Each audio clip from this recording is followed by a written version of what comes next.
Hello. Yeah, that's some rocking Christmas music. Jimmy was kind enough to let me play it since I had to pay for it. Otherwise, YouTube will shut you down. It's okay. You've got the license for it as well, and you got the proof. I do. I do. An exclusive written licensing agreement.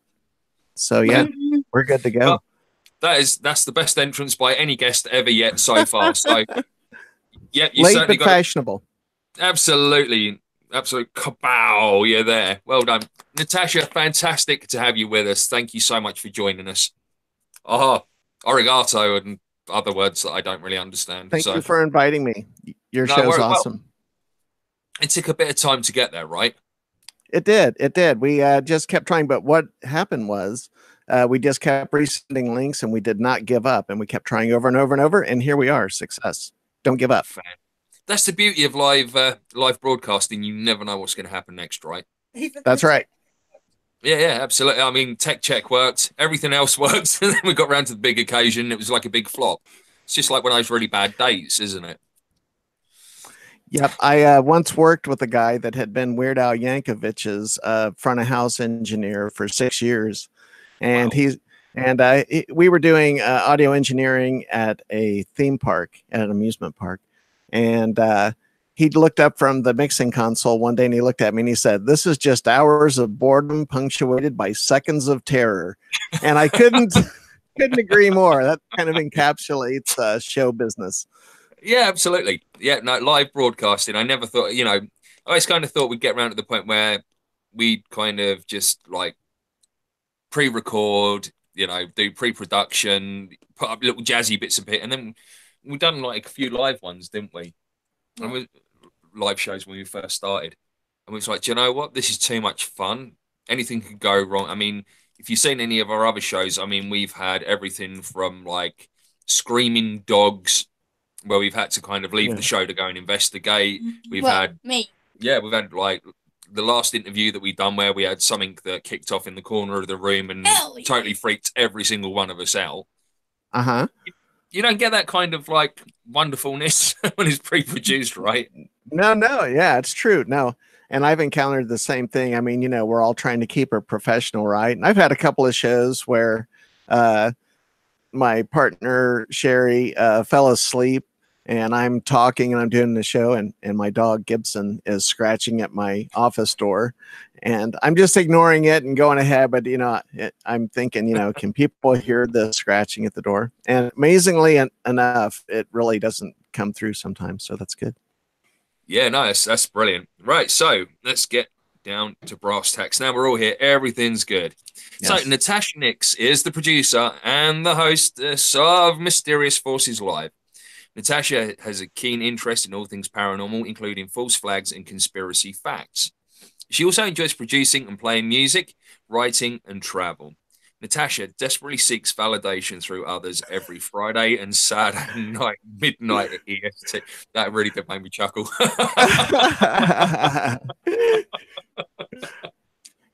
I can tell you where that came from. I used to have a friend. This guy was a drummer, and he was a fantastic drummer. He had gone to the Berklee School of Music, and in terms of musicianship, he was like worlds above my skill level at the time.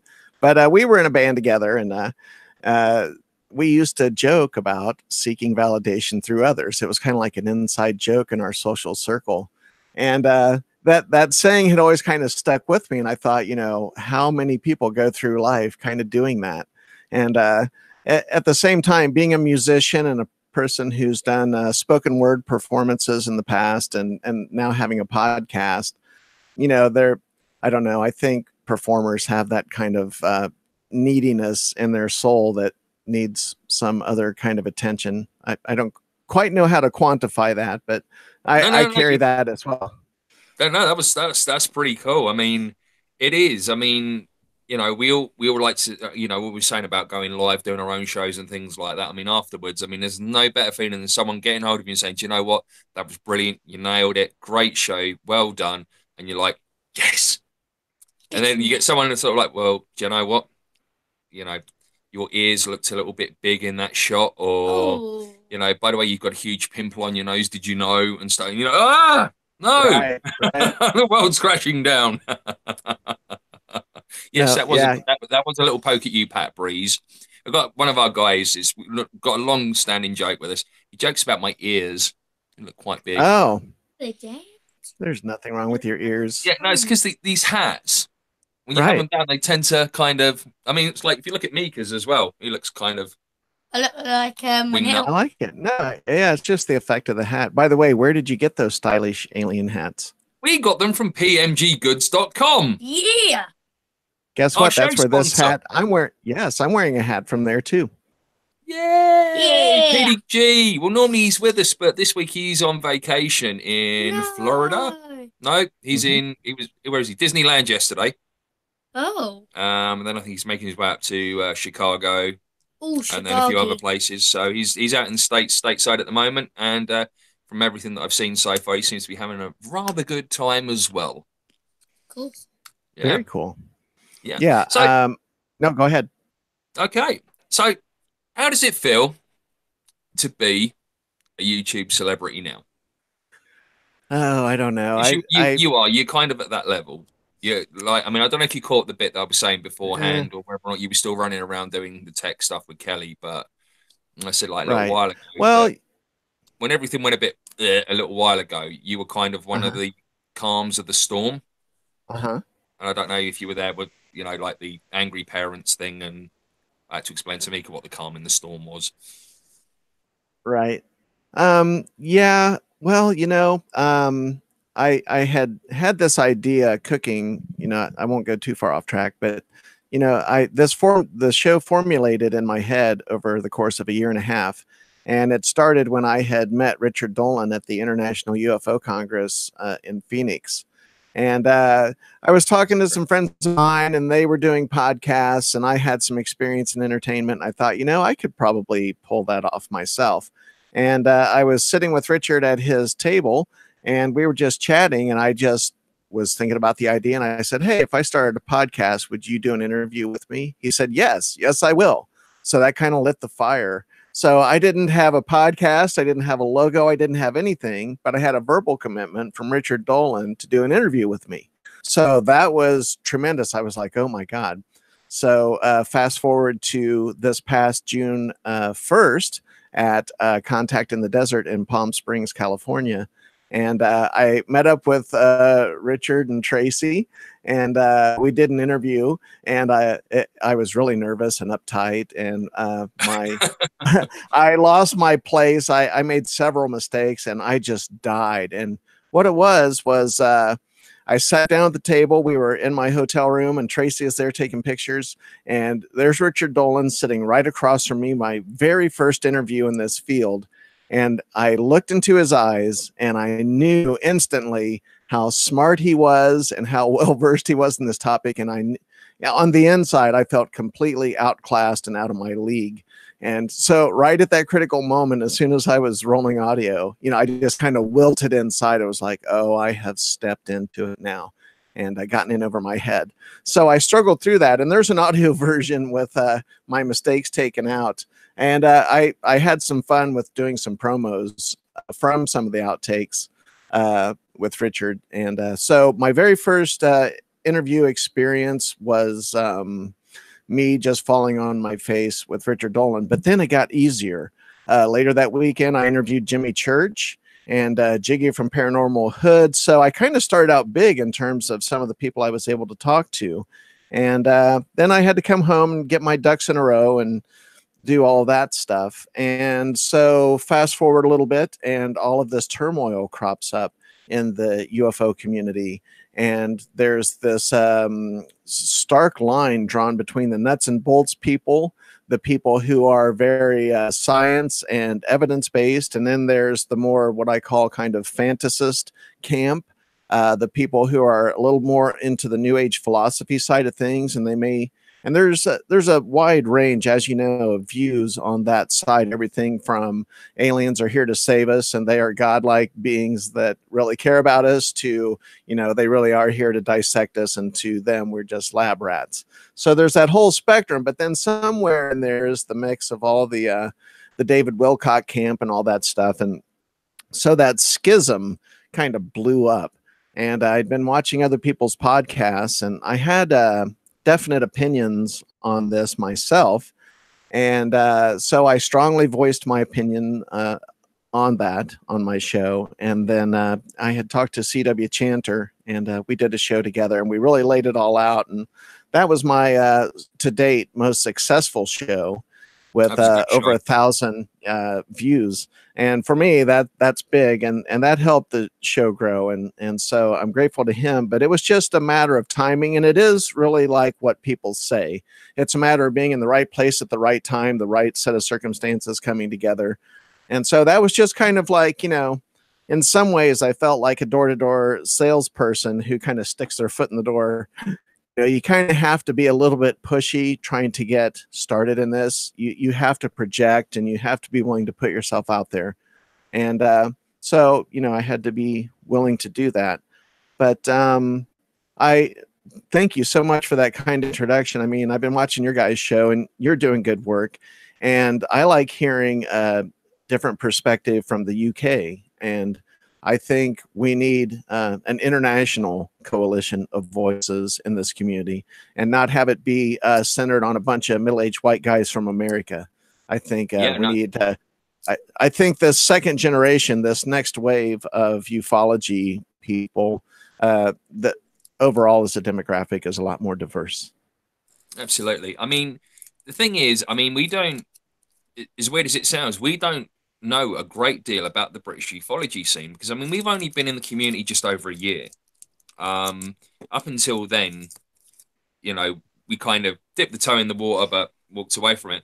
And then as soon as we kind of get into the whole thing of doing our podcast, we've done 14 episodes of a podcast first. I think the first 5 I'd done on my own, and then Mika started to become a little bit of a star on the Jimmy Church show. So people were asking whether or not I'd consider having Mika as my co-host, and I mean, he's my son. Why wouldn't I? You know? Right. So yeah, and you know, we kind of all started to grow together. And then when all this started to go off, I mean, I think it was the parent in me that just kind of sheltered him away from everything. I just kind of told him bits that he needed to know, not everything, because, you know, at the end of the day, he doesn't need to know. As long as he knows that our show's fine, it's not affected and stuff like that, then that's fine. But like for us, I mean, we are straight down the middle. We understand that there are nuts and bolts, there is science, there is this, that, and the other. But we also appreciate and understand that the other side, there is phenomenon that we've experienced that you can't explain, that science can't explain, you know? And I think if we can find that middle ground between us all, then it'll be fantastic, Natasha. I mean, there's a lot of people that I look up to with regards to information. I mean, I keep my circle very, very small and very positive. I mean, if you look in our chat room tonight, I mean, you'll probably see, is Dex there yet? No, not yet. You see, like Dex, I totally worship Dexter. I don't know if you've met Dexter or if you've seen him about, but we call him UFO Gandalf. He is adorable. Such a lovely I have guy. seen reference, yes. Yeah, from Australia. Another guy that I must admit I have a lot of time for and I listen to a lot is Erik Stitt and Mark Tirana. Mark Tirana, if I ever need any sense and sensibility, it's always Mark. And, you know, and Kelly is the same as me. We always try and ride down the middle because we know it can swing either way, but at the end of the day, it is as it is. Yeah. And I will admit that there's no way I can hide behind the fact that some of my criticism has been sharp and pointed, and probably I have shown my bias openly in the debate, and I don't want to retract that. I stand by my criticism. I suppose as time has gone on and I see how this is all playing out, I might temper the sharpness of my words, only in the fact that, and I've taken criticism for kind of being in the CW Chanter camp, and CW Chanter, the dark journalist, and Joe from the Carolinas. Those three guys, I respect their work a lot, and they make sense. And I like their passion, and they're all smart. They're all articulate, and I like their passion. And I'll tell you why. And I'll tell you what has fueled my harsh criticism. And that is, I am passionate about this community. And I think that ufology overall has a hard enough time with the laugh joke factor, and that it's easy to ridicule this kind of alternative research. Same with false flags and everything else that goes along with this, the paranormal. It all kind of gets a wink and a nudge from the media and from society. But it's kind of like everybody's dirty secret. The numbers, if you look at the numbers, there's high interest in UFOs, but there's not a high interest in people actually admitting it in front of other people. But, if you look at the traffic and you look at the undercurrent of ufology and how many people check out that information just in general, the numbers are huge. So, people just don't want to be associated with the stigma of believing in little green men. And, my criticism stemmed from feeling like people who may not be telling the truth, making the whole community look worse overall. And I also don't want to see people enrich themselves by taking advantage of gullible people.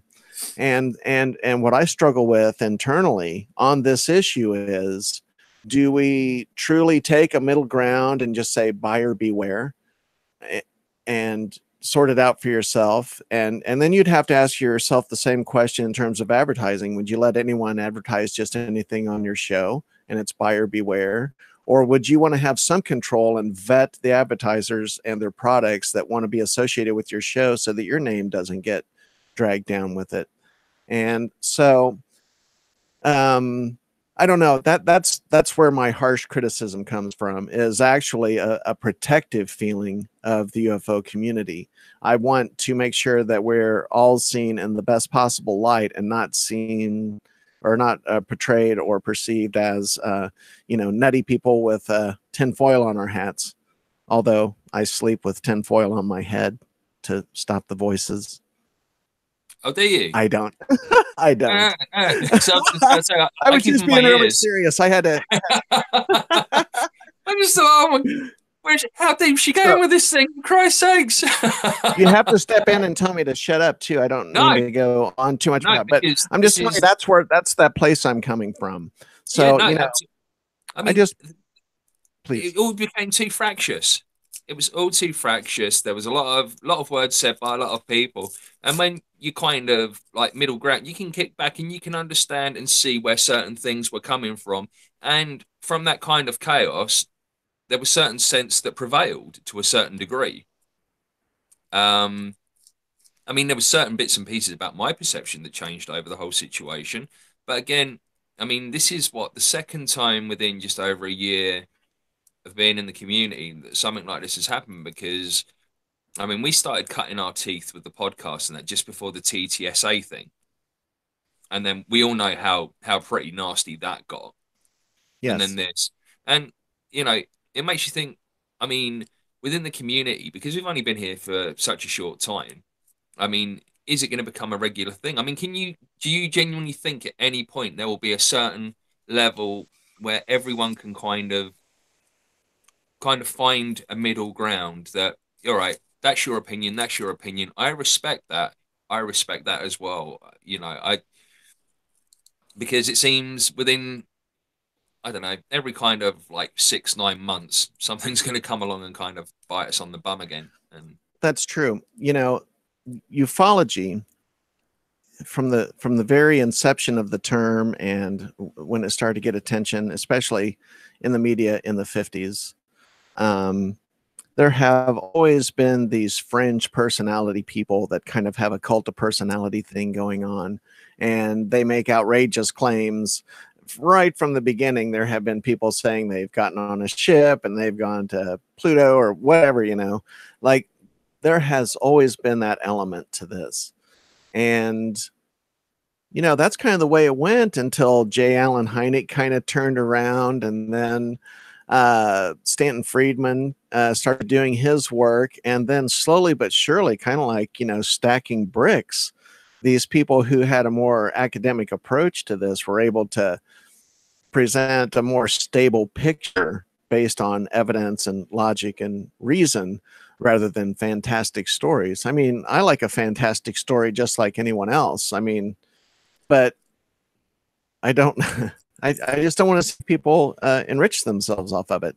And I think, quite honestly, that people in general, and maybe some of the new age crowd, and I know that I'm generalizing and there are always exceptions. So I'm not trying to just broadly generalize, but I think people are kind of lost these days. I think we live in a modern society where traditional religions are not really fulfilling us as a people, because religion really clashes harshly with science, and we are surrounded by science. We're carrying powerful computers in our pockets.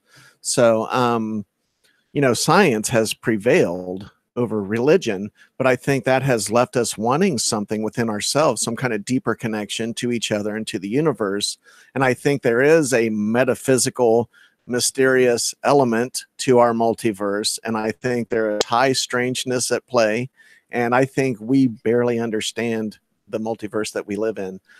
So there's lots of room for this high strangeness, but also the logic and the nuts and bolts. But Jimmy Church himself has counseled me to take the middle path. He said, "You will never hear me take a side in this. I will present it all." And I don't know, I took a side already, but I just find myself being a person that I'm about, what I'm about to do. I'm about to go to Jimmy Church's holiday party at the Rainbow. And but I'm also friends with CW Chanter, and I believe in what he's doing. So I'm a person, I really am walking that middle path, and that I respect CW Chanter, Joe, Dark Journalist. I believe in what they're doing, but at the same time, I can say I really like Jimmy Church as a person. I think he's a fabulous broadcaster. I think he's a true professional, and I don't think he would be having the success he was having if he was some kind of jerk or a loser or whatever. Yeah. So I am torn. I am torn between these polarizing camps. But that's a lot of the reason why I want to go to Jimmy's holiday party. Not only do I want to see him again, but I want to have an opportunity to talk to him in person. Maybe not right there on the spot. It wouldn't be appropriate, and I'm not going to be confrontational, but I want to talk to him and hope that maybe we can plan for a conversation in the future where we address some of this stuff.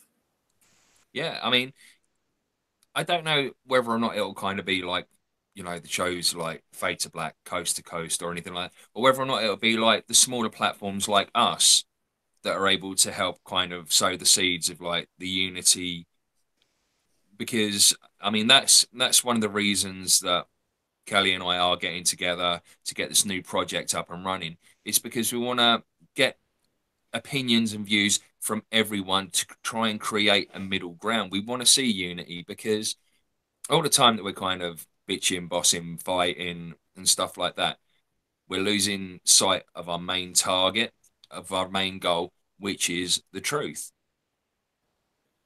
So for us to open that dialogue with everyone is our goal. I mean, that's where we want to be, in it. I mean, you want to know the truth, right? I want to know the truth, but you just don't want all the extra crap that goes with it. Yeah. Pretty much. Yeah, basically, yeah. Yeah.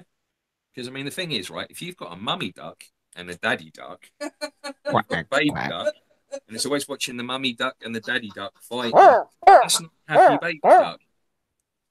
There we go. You see what I mean? And you want to be hashtag ducky. Hashtag ducky.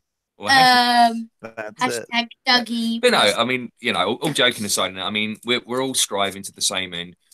And if we can find a common ground and work with each other, then perfect. Yeah, then perfect. Brilliant. Right. Just don't be making off of other people. I mean, what if? So I mean, I thought about this many, many times. What if, no matter how outrageous some of these stories and bits and pieces are, it turns out at the end of the day that it's real. Well, and I'm just well. I mean, I always learned from John D'Souza. You know, just because something is Mhm. improbable, it doesn't make it impossible. So I agree with that. I always try and keep that open mind, that certain amount of, well, what if, you know, they could be right, they could be right, but what if They were everyone's wrong. right? You know, it's Well, my interest in all this started with a very close Bigfoot sighting that I had at 10 years old. And so I am morally and ethically obligated to always keep that door open because I have a fantastical story of my own. yeah, And it really happened. I was really there and I was with someone else and there was a witness and it was not my imagination. It was a true experience. And so I carry that truth with me all the time. So I must always concede and always give room for that possibility of the fantastic because I myself have a direct experience with that. So I'm obligated to keep my mind open. absolutely. You know, you know, people can turn around to you and they could say, well, you know, science dictates the fact that that could never have happened to you. You would never have seen that because this doesn't, that, but you know what you've seen. I mean, I know what I've seen. I know what friends of mine have seen. Me seen. Yeah, what you've seen and things like that. But science isn't going to tell you that. So obviously, that's where you're never going to meet. You're never going to have that common ground because, Yeah. again, you know, you've got nuts and bolts guys and the people like us that have actually experienced stuff. And you can't just say, you know, on so I mean, take like Phoenix Lights for example. Thousands of people all seeing the same thing. I Yes. mean, that's not just sort of like a group, you know, mass hallucination or anything like that. You know, it's no sort of like crash landrum kind of situation, is it? It's, you know, something flying over, spraying everyone with LSD or something like it. It's nothing like that. It's, you know, They so never fly over my house. yeah, Um, absolutely. Mine neither. Well, but and I'll tell you, I don't want to go too far off track of what you're Yeah, saying, yes. but yeah, I deeply lament the Phoenix Lights incident happening in 1997 because I'll tell you what, if it had happened 10 years later, everyone would have had a cell phone with a camera, and there would have been a lot more video evidence of that. And so I think about the timing in that, now that everyone has a video recorder in their pocket 24/7, next time that we have a Phoenix Lights level event where there is an opportunity for mass sightings, that may be the beginning of a disclosure that no one has control over. Yeah, absolutely. I mean, You know, I don't know. I don't know if you caught the bit earlier where I was saying about I'd managed to catch the Luis Elizondo interview yes. earlier. Hmm. Um, did you see it yourself with George Knapp? Not yet. I read the headline. I skimmed it. Yeah. I was This, preparing for your show this morning, but I did skim over that. It came into my feed. well, if you go into Jeremy Corbell's page, he posted it. And if you anyone in there's in the Jimmy Church Fade to Black Facebook group, I posted it in there as well. It's only about 6.5 minutes long, but again, I'm not sure whether or not it was just a kind of a play on words. It was, you know, big things are coming, big things are coming. Right. There was a couple of little bits which you could probably be like, oh, okay, but I'm not too sure whether or not it's just the fact we've kind of been so let down with things in the past that we're just kind of like, hmm. what will be, you know? I mean, Right. because you've got so much data out there now. I mean, I cannot understand why they're not using like all these radar readings and They are, but like they're just like, oh, what are we gonna do? Ah, we're just gonna keep the radars off. The next minute, there's like 10 UFOs in the sky, and they're all just like, oh, but we've got the radars off. It's going to take 10 minutes to boot up.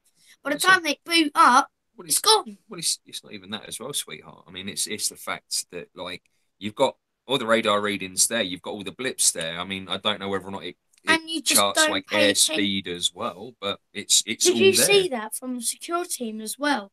Where that thing came up and that flying saucer was coming down from the thing, wasn't it? Is It that was yeah? slowly going down, and then you just press like that. So they're hiding stuff. Everyone knows that because that came on the screen and it was coming down. Yeah. and they paid no attention to it. Yeah, I mean, you know, they didn't go, what do you oh think? my gosh. Do you think they're going to keep covering it up, or do you think something may happen soon? I mean, it will happen soon. You just got to wait for it. Yeah. You've got to wait for it. I'm thinking maybe it's going to start off like this, and they'll probably go, we're not going to tell you. And then, like, in the next couple of years, they're going to slightly tell you, and then slightly tell you again, until they just get this whole freaking meteor of just information. all of the information, Yeah. and just go, there's your information. It's not going to be. You either believe it or take it. It's not going to be like a UFO turning up on sort of like the White House or Buckingham Palace lawn and. Ack. Yeah, absolutely. Ack. So there you go. That's Mika's opinion, Natasha. No, that's great. I like it. I like it that he has an opinion. That's awesome. I think that's I always have an opinion for something. Meal times, bed times, what we're having on the telly, what clothes he's stealing of mine. The list goes on. Here's one of them. You have a 10-year-old expert on hand. I know, and also clothes thief. Brilliant. Oh dear. Oh. Right. Should we go back to the scripted show now? Yeah. Yeah. Right. Okay. So, right. So we know how Mysterious Forces came about. So your next question was where? That one there with the star next to it. It's like, I know you write and play music. What do you play? Well, thank you. I like the question. I have played bass guitar since I was 14 years old, so I primarily consider myself a bass player. That would be my area of most. I'm most fluent with bass guitar. So yes, I can hold my own in bass guitar. I also love synthesizers, and I have some self-taught piano skills, and I can play things by ear, but I'm not someone that could sit down at a piano at a party and rip off a bunch of holiday tunes, like that. I could not do that. I can play weird stuff on the synthesizer. I kind of like strange soundscapes. So I enjoy programming synthesizers. So I consider myself kind of a dabbler with synths. And I can also play drums. I'm certainly no Neil Peart, and I don't believe that I drum well enough to like carry a band, but I can play drums well enough probably to record my own songs. Some of which I've done with keyboards and synths, but I can play a kit as well. So, and I can noodle around on the guitar a little bit. And actually, I'm teaching myself some chords on 6-string guitar. So I'm a little bit well-rounded. And as I mentioned earlier, I went to recording school and went through that. It was not a degree, it was a certificate. But then I immediately went out and I did regional gigs on the road. And through the course of that, doing sound engineering, I wound up doing everything from working in stand-up comedy to doing full production magic shows, concerts, and everything in between. Wow, so you've always been a bit of a performer then? So it just kind of comes natural to you? Yeah, and I had this job, like I said, I've been the technical director of a performing arts center where I was the supervisor over all departments, wardrobe, performance, lights, sound, and I just managed. And that was a 3,000 seat venue. And we had some big full production shows in there. So I've done that, and I've worked with some celebrities. And but I've also been a stagehand and a spotlight operator. So I've had like the lowliest of jobs in live performance, and I've had the top job. And it's so well-rounded and just so well-versed in everything there. It's well, I great. got tired. One day I was at the side, just to kind of answer your question, one day I was standing at the side of the stage, and I was sweeping, and there was a lot of glitter and sequins, and even the dirt on the floor was very sparkly and kind of pretty. And I just realized that I'm standing there on the sidelines watching other people perform when I'm the person who actually wanted to be out there doing that. But I'm facilitating someone else's dream. I was kind of living my dream, but one step away. So that's when I kind of put down the technical side of that and stepped away from that and focused on getting in front of the camera and being more of a personality on this side. So that transition is there are some things that come with it that I probably don't like or maybe haven't wasn't really prepared for. Some things that happen like when people contact you and it makes you feel weird or something like it. It's a strange experience to suddenly get a lot of attention. So I'm that's gonna have it. to, we'll have to take your word for that because we haven't got that yet. We've only just hit 100 subscribers, Oh, and you will. we're You already have sort a of like lot of getting attention. poppers out and everything. Not the party poppers. Yeah. Boom. Yeah. Subscribe, like, Uh, and share so Fascination Street. yeah, I mean, no matter. I mean, I've always been a guy. I mean, my main thing in life is I would love to be on radio. Absolutely Hmm. adore to have my own radio show late night. You know, kind of because my main influences were Art Bell and Jimmy Church, and the fact of the matter is we wouldn't be doing this show without Unless it was from Art Bell and Jimmy Church. yeah, and you know the amount of I think most that influenced me was Jimmy. yeah And most influenced you was Art Bell. Art Bell. That's right, darling. Mostly. Yeah. But didn't we watched also the Art Bell thing with the drone, didn't we? Oh, where he His done where he goodbye. had his drone and yeah, that was so sad. What did Yeah, it that was. That mean? was really I didn't strange. understand. I yeah, I just well, it's like him saying goodbye, wasn't it? Because you know, yeah. It was just like, uh, we But have tears. but yeah, no, and I think, you know, without these people, I wouldn't have taken this project forward. And then to have the support of the Multiverse Maidens to take this show live and go on video, no matter what, I Hmm. still feel so uncomfortable in front of the camera. I may come Yeah. across as being okay in that, but I genuinely I genuinely still get really skittish in front of the camera. Yeah. It just doesn't feel natural to me, and I don't know whether or not it's because I spent so long doing photography, so I'm used to being behind the camera, and to be in Right. front of it now, it's still kind of like you're so exposed, and you're so like, ugh. Yeah. Yeah. You kind of have to. I mean, I've done it. I dabbled in stand-up comedy, so I can't say that it's a completely foreign experience. I dabbled in stand-up, and I worked in a comedy club for a year. And we would get people that would come in and do Wednesday through Saturday, or sometimes like Thursday through Sunday. So I would see multiple shows of these comedians. And I really got to sit behind the mixer and watch performances and analyze their performance. And I got a great education in comedy. I worked with some great comedians. I've worked with some people, it might have been one show or for a run, but I've worked with some people that are well-known comedians. And it I love the art of comedy. I love it. And so I wanted to have an element of comedy and mysterious forces. Like, sometimes I try to always stay cognizant. Like sometimes I get kind of heavy duty in my topics and stuff like that. But I really do have a lighter side and a comedic part of my personality that I want to come out. And I think ufology needs to be able to hold up a mirror and laugh at itself Yeah. appropriately and not take itself so seriously. Yeah. Not all So the still, time. yeah, right. So still on the music scene, who are your main influences? Oh, wow. Well, I can tell you hands down that the greatest influence for me as a bass player is Chris Squire of Yes, who sadly passed away a couple of years ago.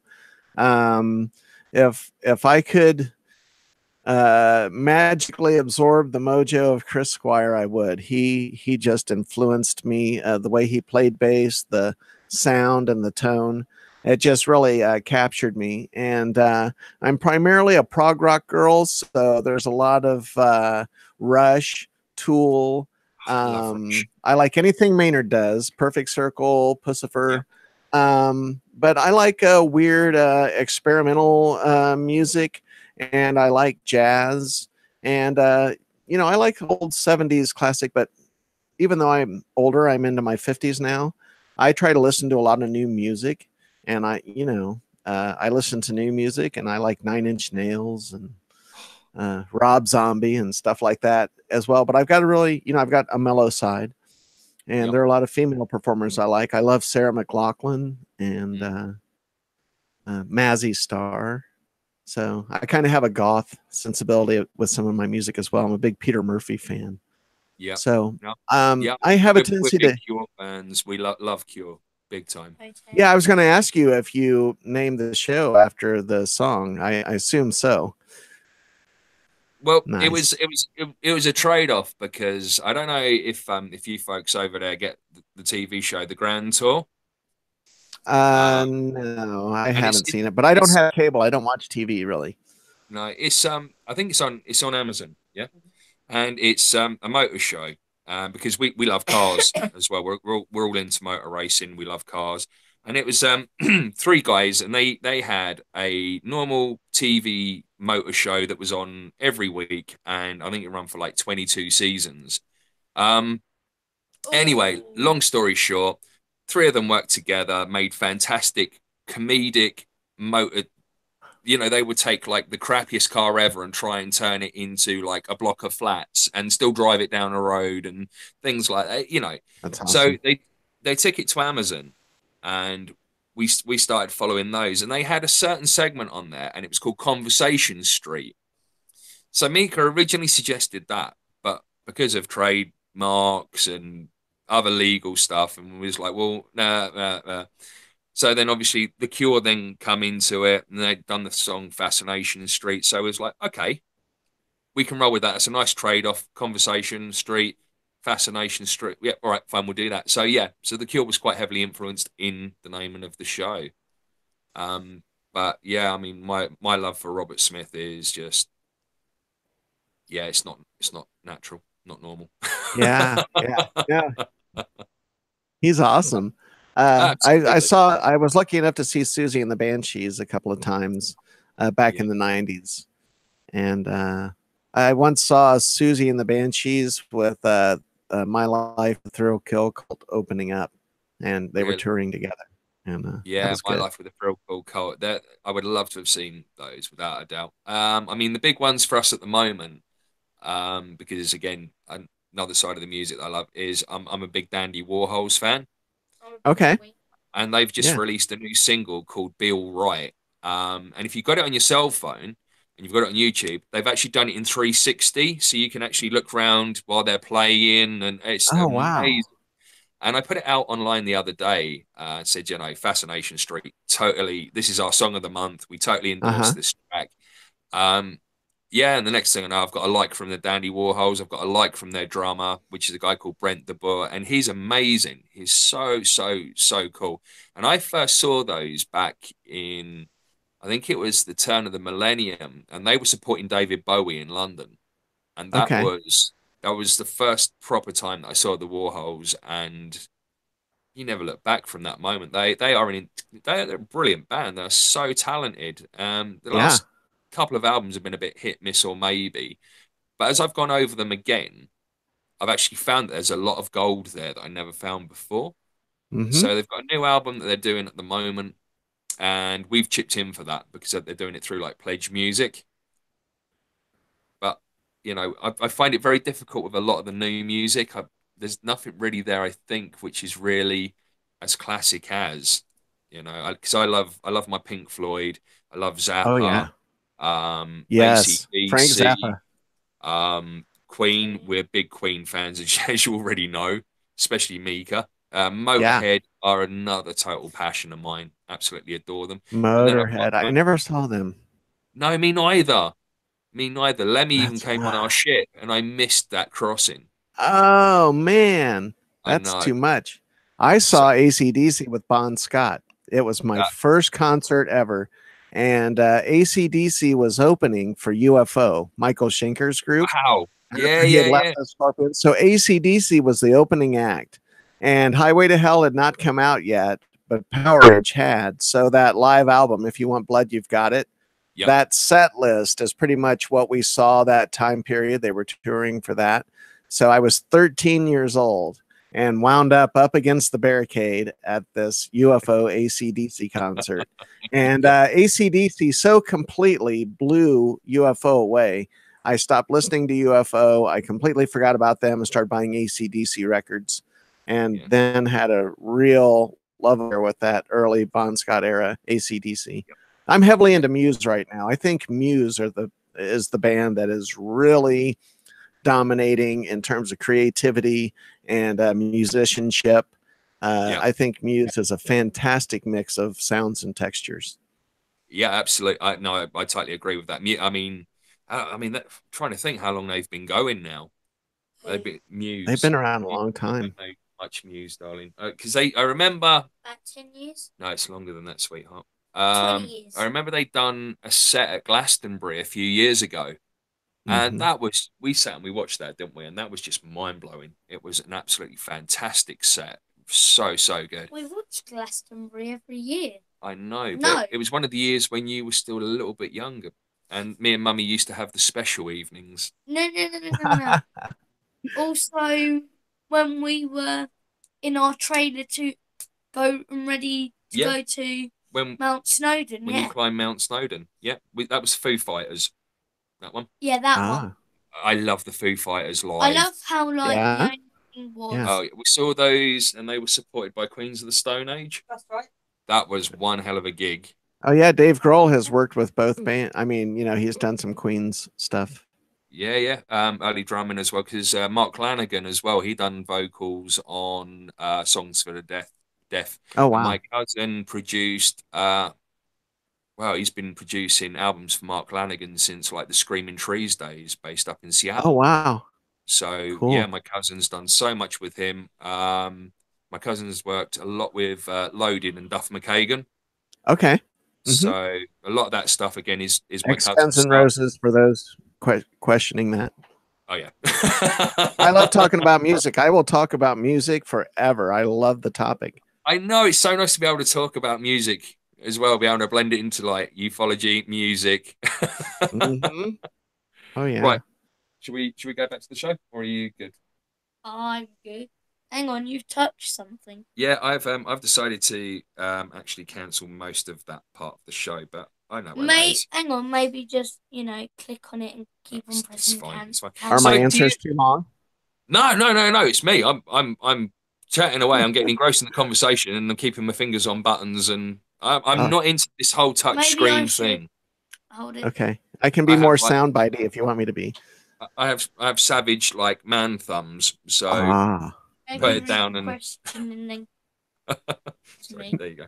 Right, okay, so Marcus just You asked, can read it. speaking of AC/DC, Yep. does Natasha prefer Bon Scott or Brian Johnson? that's a no-brainer. Right, and I'll pass you around to producer Sarah, the chat master. Oh, hi Sarah. Hey! Hi. Okay, Marcus just asked, before we move on from the music, Okay. he's just asked, speaking of AC/DC, does Natasha prefer Bon Scott or Brian Johnson? Oh, well, you're making me pick. I will say this. I have a real love for the Bon Scott era because even though I don't think people label that era of AC/DC as punk rock, in my personal opinion, it very much was punk rock. It was very raw. It was very distorted, and the attitude and the lyric content was just very over the top and kind of in your face. And I know that people think of the Ramones and the Sex Pistols and MC5 and stuff like that when they think of punk rock. But I personally put that early Bon Scott era of AC/DC into punk rock. It was very much a punk attitude. It might not have been a part of that scene officially, but I put that in that category. Now, that being said, I was 14. I was deeply hurt when Bon Scott died. It was the first kind of celebrity death that kind of affected me. And I know exactly where I was and what I was doing the first time I heard Back in Black. And the Back in Black album gave me goosebumps.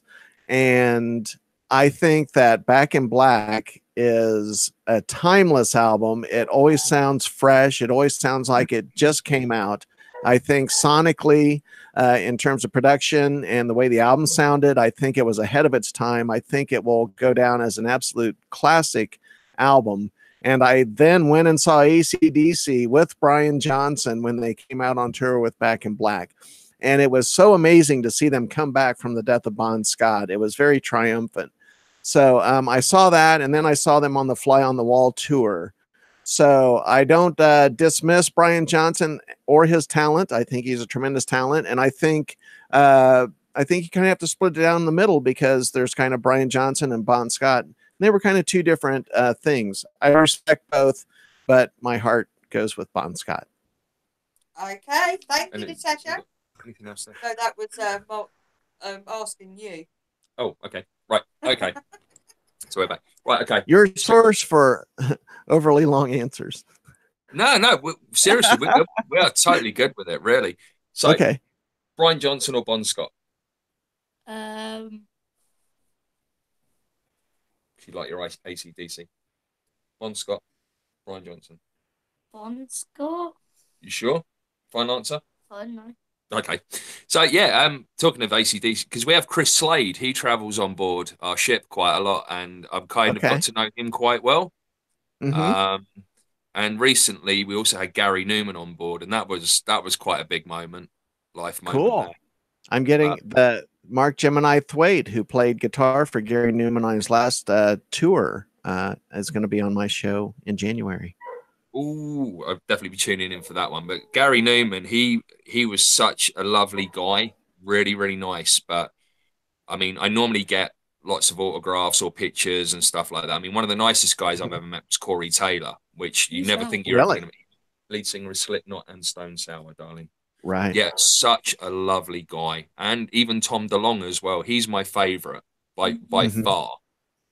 I mean, as far as gentlemen go, I mean, I couldn't have asked for anyone nicer. I've kind of walked over to the table, introduced. He's pulled the chair out for me to sit down with him in Angels and Airwaves, and got chatting. And honestly, such a lovely guy. He done a personalised autograph for Sarah. How about me? No, you got one from Pat Stump from Fall Out Boy. When you were still... Yeah, before you was even born, actually. Yeah. Absolutely. So, yes, love this. A story that you told me about that stadium, and you wanted someone to sign the autograph, and I was in Mummy's tummy. Remember that one that you keep on telling me? That was Pat Stump from Fall Out Boy. He wouldn't sign autographs for anyone else, but he done one for Mummy. But why was everyone like, I remember that. Because they were on tour. It was early in the morning, and they were on a cross-channel ferry traveling from France to England, sweetheart. Right. That makes a lot more sense. So have you got any of your stuff out online? Any of the music that you've made?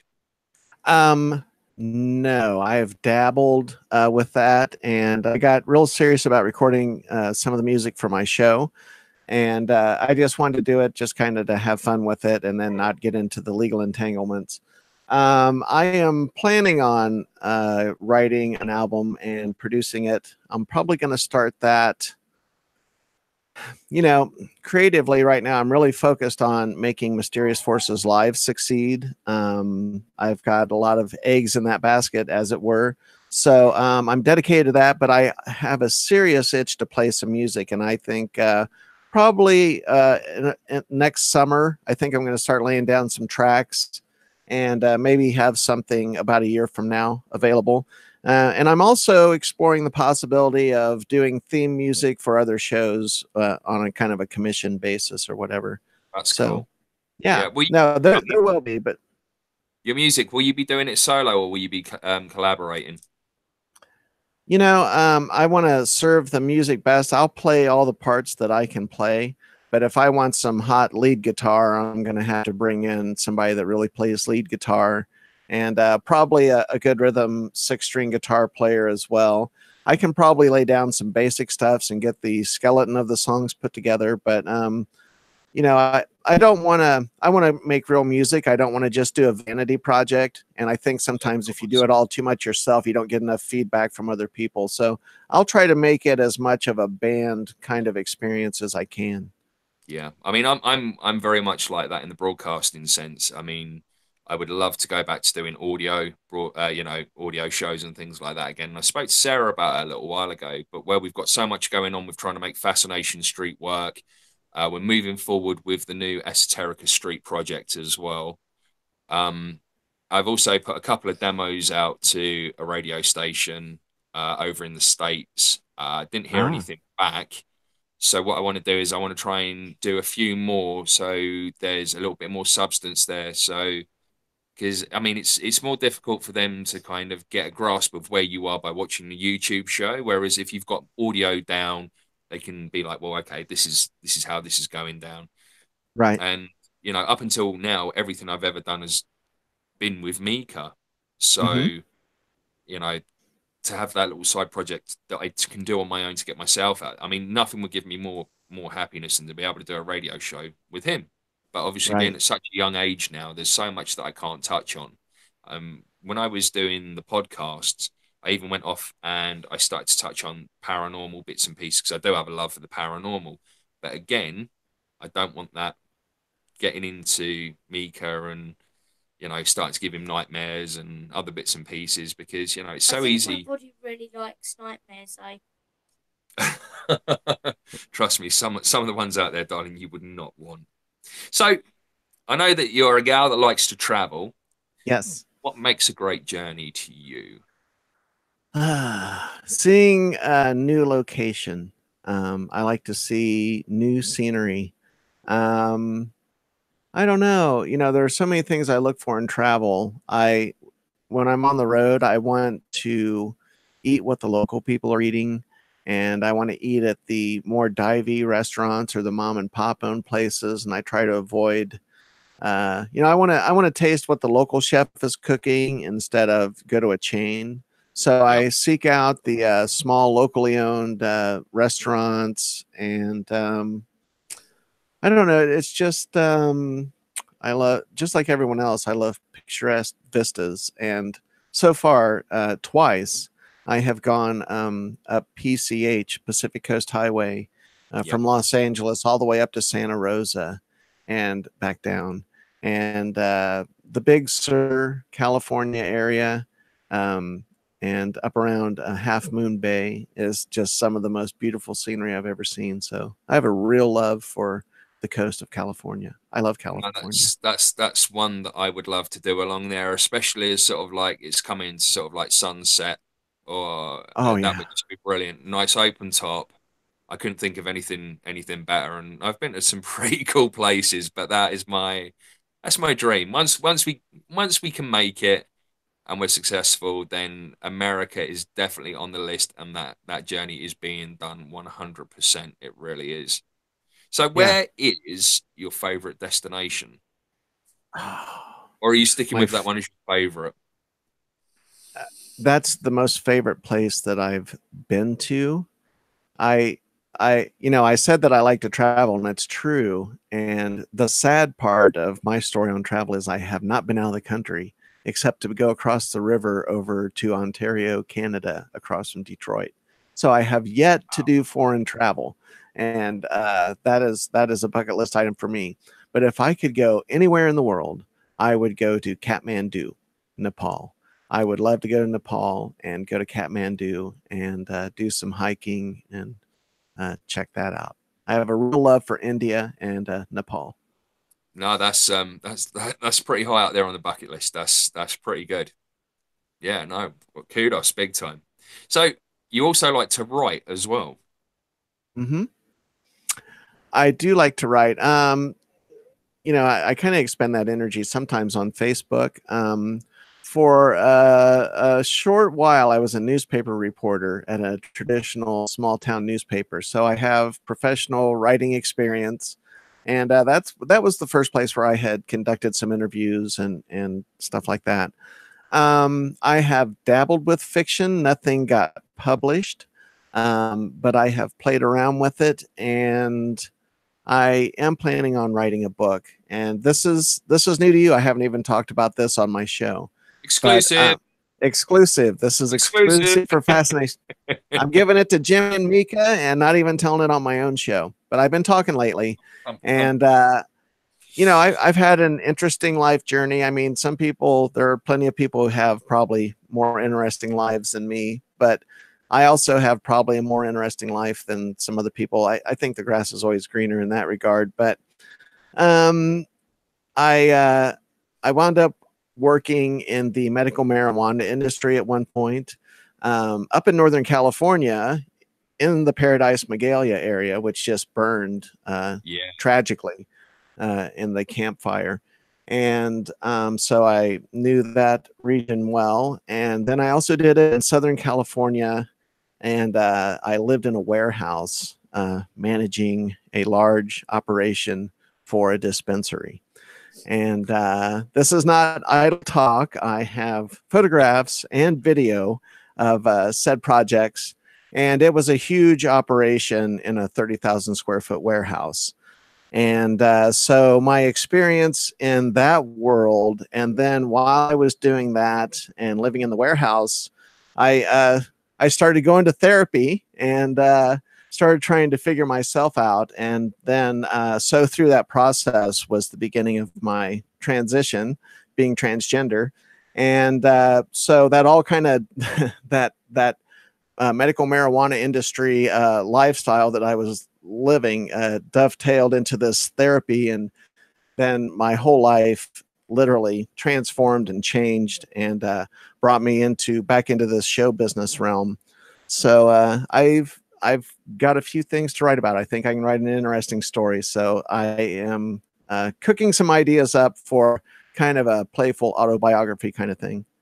Yeah, no, fantastic. And it's so far, I mean, in the show, I mean, it's definitely been a colorful life so far. I mean, the transition and everything like that. I mean, fantastic. It's, so many people struggle to be who they really are. And, I was around during the mid 90s when there was such a big movement for sort of like gay rights and things like that in the UK. So I was quite lucky from an early age to be surrounded by a lot of transgender, a lot of gay, and that kind of really impacted like me as a person growing up as well. Because I mean, you know, I'm I'm heterosexual. I'm Mm-hmm. very, very good with that. But at the same time, I never forget those people that are around me, those people that are with me, and those people's values that have rubbed off on me that I still keep to this day.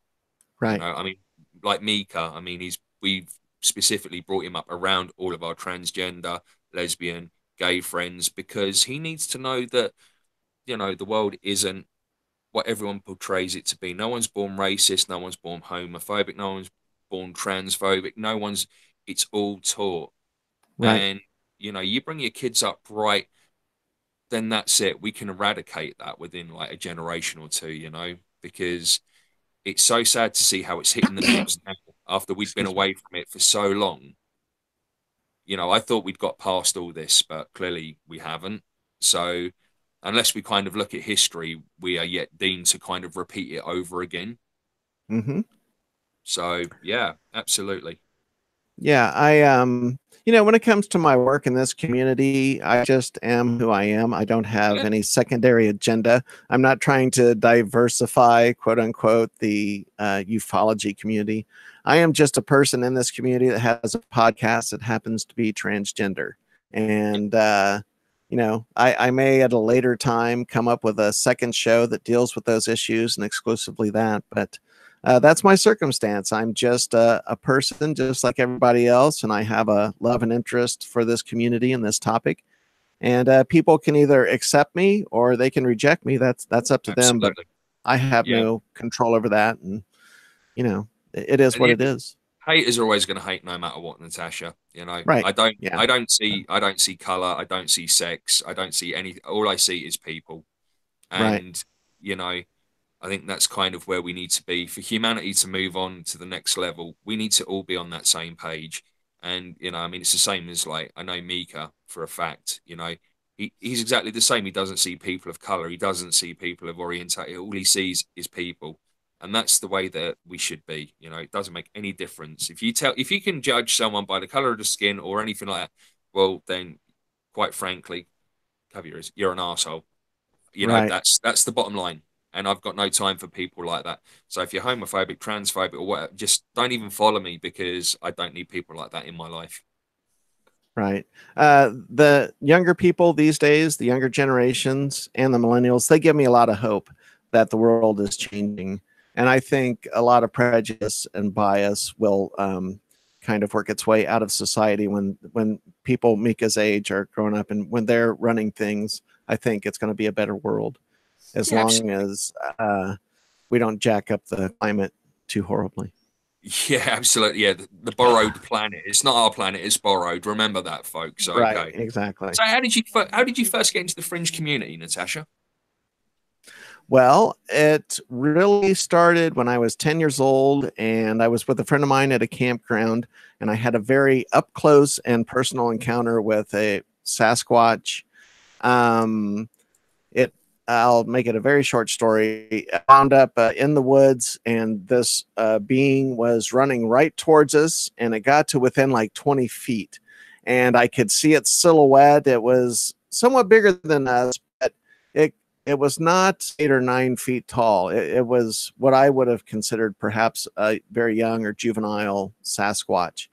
And as it ran towards us, I could hear its heavy breathing. I could see its muscles move. I could see the basic form of its body, that its hands came down below its knees, longer than human arms. And what is out the most is its breathing. It's heavy breathing each time it took a step in running.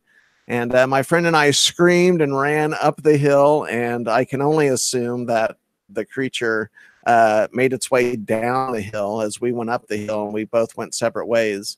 And we got an adult to come back with a gun, and we were panicked, and it was sheer terror. I was absolutely terrified.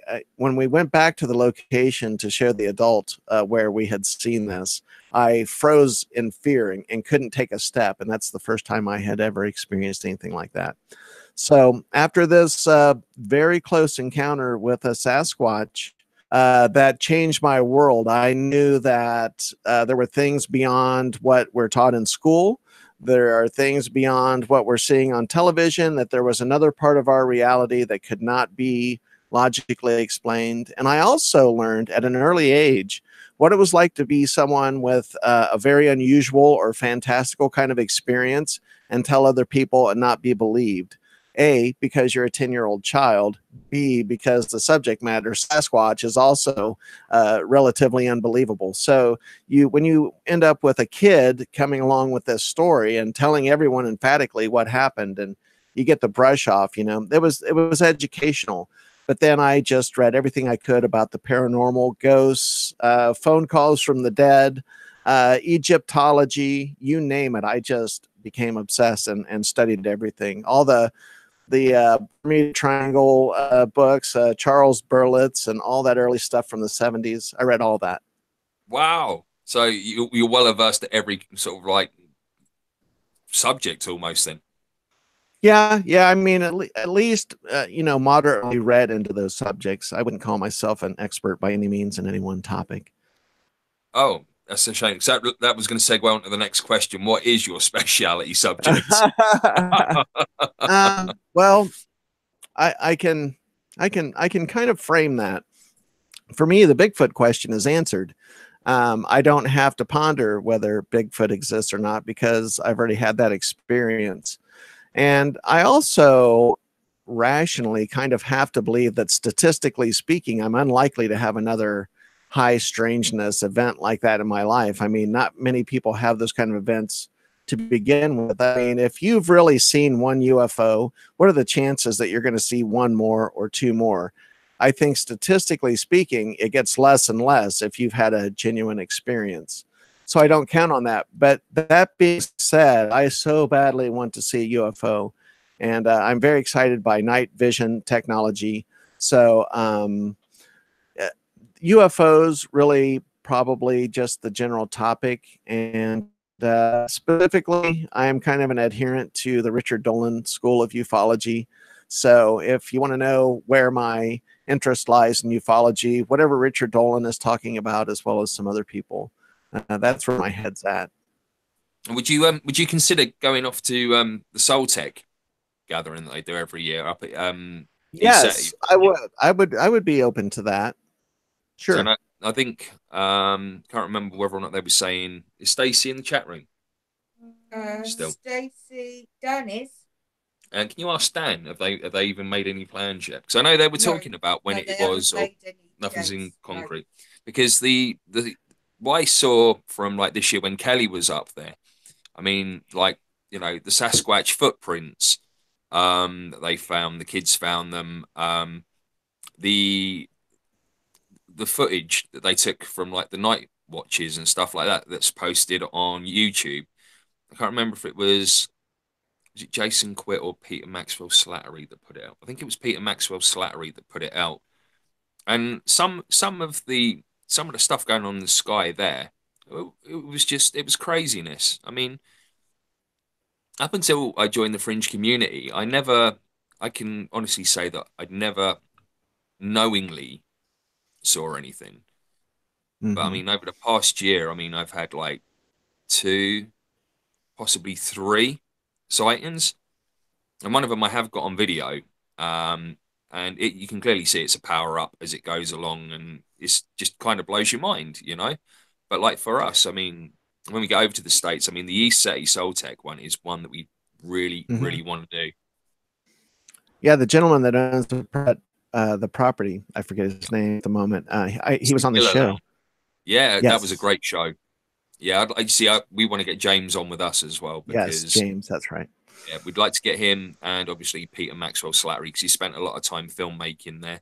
And I know that there's a documentary coming out soon from Jason Quitt as well. And I think that was to do with this year at ESA. Yeah, I think if there are what one would refer to as UFO hotspots, you might be able to alter your statistical chances of seeing one by going to a hotspot. So, Yeah, you know, well, I maybe mean, there are things we can do. yeah, I mean, it seems to cater for everything there. Mhm. UFO, Okay. Yeah, Sasquatch. Oh, hang on. Okay, Right, right. Stacey. you've got questions, sweetie. Well, hang on. Oh, Stacey has actually said that there's only tentative dates at the moment, but the location of Soltech 2019 is still being considered. Um, Lisa has actually said the first weekend in August, they believe. mm, So whether that's, don't know. Um, I have got a couple of questions though. I've got Mark who's asked, you've already answered that his first question. Have you had a UFO sighting? So we've already gone that one. I have But he's not. also asked about a paranormal experience. Have you ever Yes, had experience paranormal? yes. At least by my standards, and it's a personal story, but it is true nonetheless. And my father passed away in 2012, and I'm an only child, and I went back to make all the arrangements for the funeral and to make all that go down.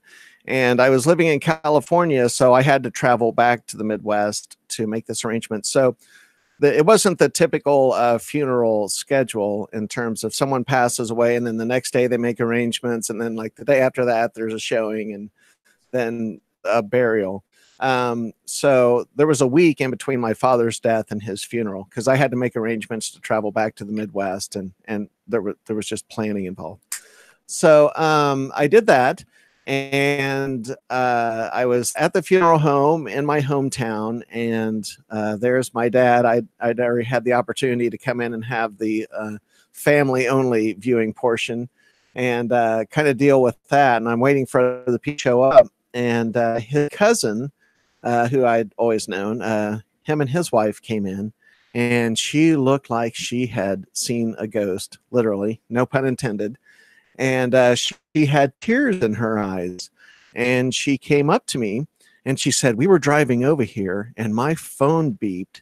And she said, "And I looked and it's a voicemail from your father." And I was Whoa. like, "What?" And she said that that message had not been in her phone, had not received it, and the phone call was dated, and it was before he had passed away, obviously. And so she played the message. She put it on speakerphone, and it was my dad saying his name. Hello, it's me. Just calling to see what's going on. I just wanted to say hi. I'll talk to you later. And the time between the quote unquote recording of this message was almost 2 weeks, closer to 2 weeks than a week. And so you tell me how someone calls, leaves a voicemail, and that voicemail floats around for almost 2 weeks, but then by strange coincidence gets delivered to the phone of a person who's at their funeral at that later time and just happens at that moment. And when she played that voicemail for me, I got shivers up and down my spine. I got goosebumps. And I knew in that moment that my father had somehow managed to manipulate that phone system, that voicemail, to make sure that that message was played while I was there at his funeral. I absolutely intuitively know it. And I absolutely believe that was a paranormal experience. And I had multiple witnesses, including my daughter, her husband, and other people who were right there on the spot. Wow.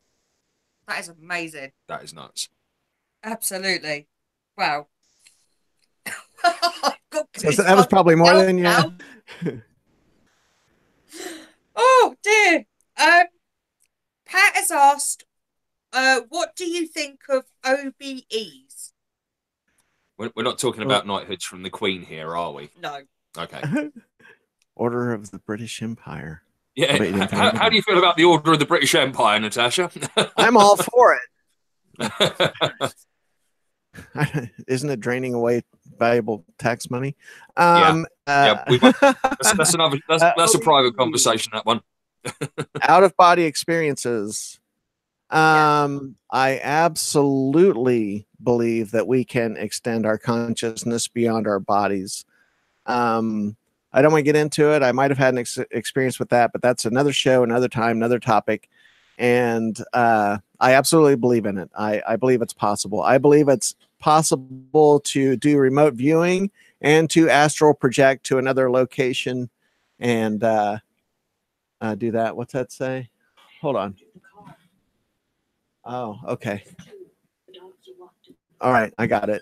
I'm sorry. That was my partner, Sherry. She has to leave. So anyway, so out of body experience, yes, legitimate, real, remote viewing, real. Okie doke. Now, Sabrina has just asked, what did your father do for a living? Now, Sabrina is one of our very dear friends, and she's clairvoyant. She's psychic. She's picked up that it's totally possible that he tapped into the energy around all those being at the funeral for him. He absolutely meant for you to hear it then. And she's just asked that I asked because maybe he was technically inclined. Actually, I have to admit he was not technically inclined. However, my dad listened coast to coast, and he was fascinated with the stories on that. So I do know that he listened to coast and that he was into that kind of material.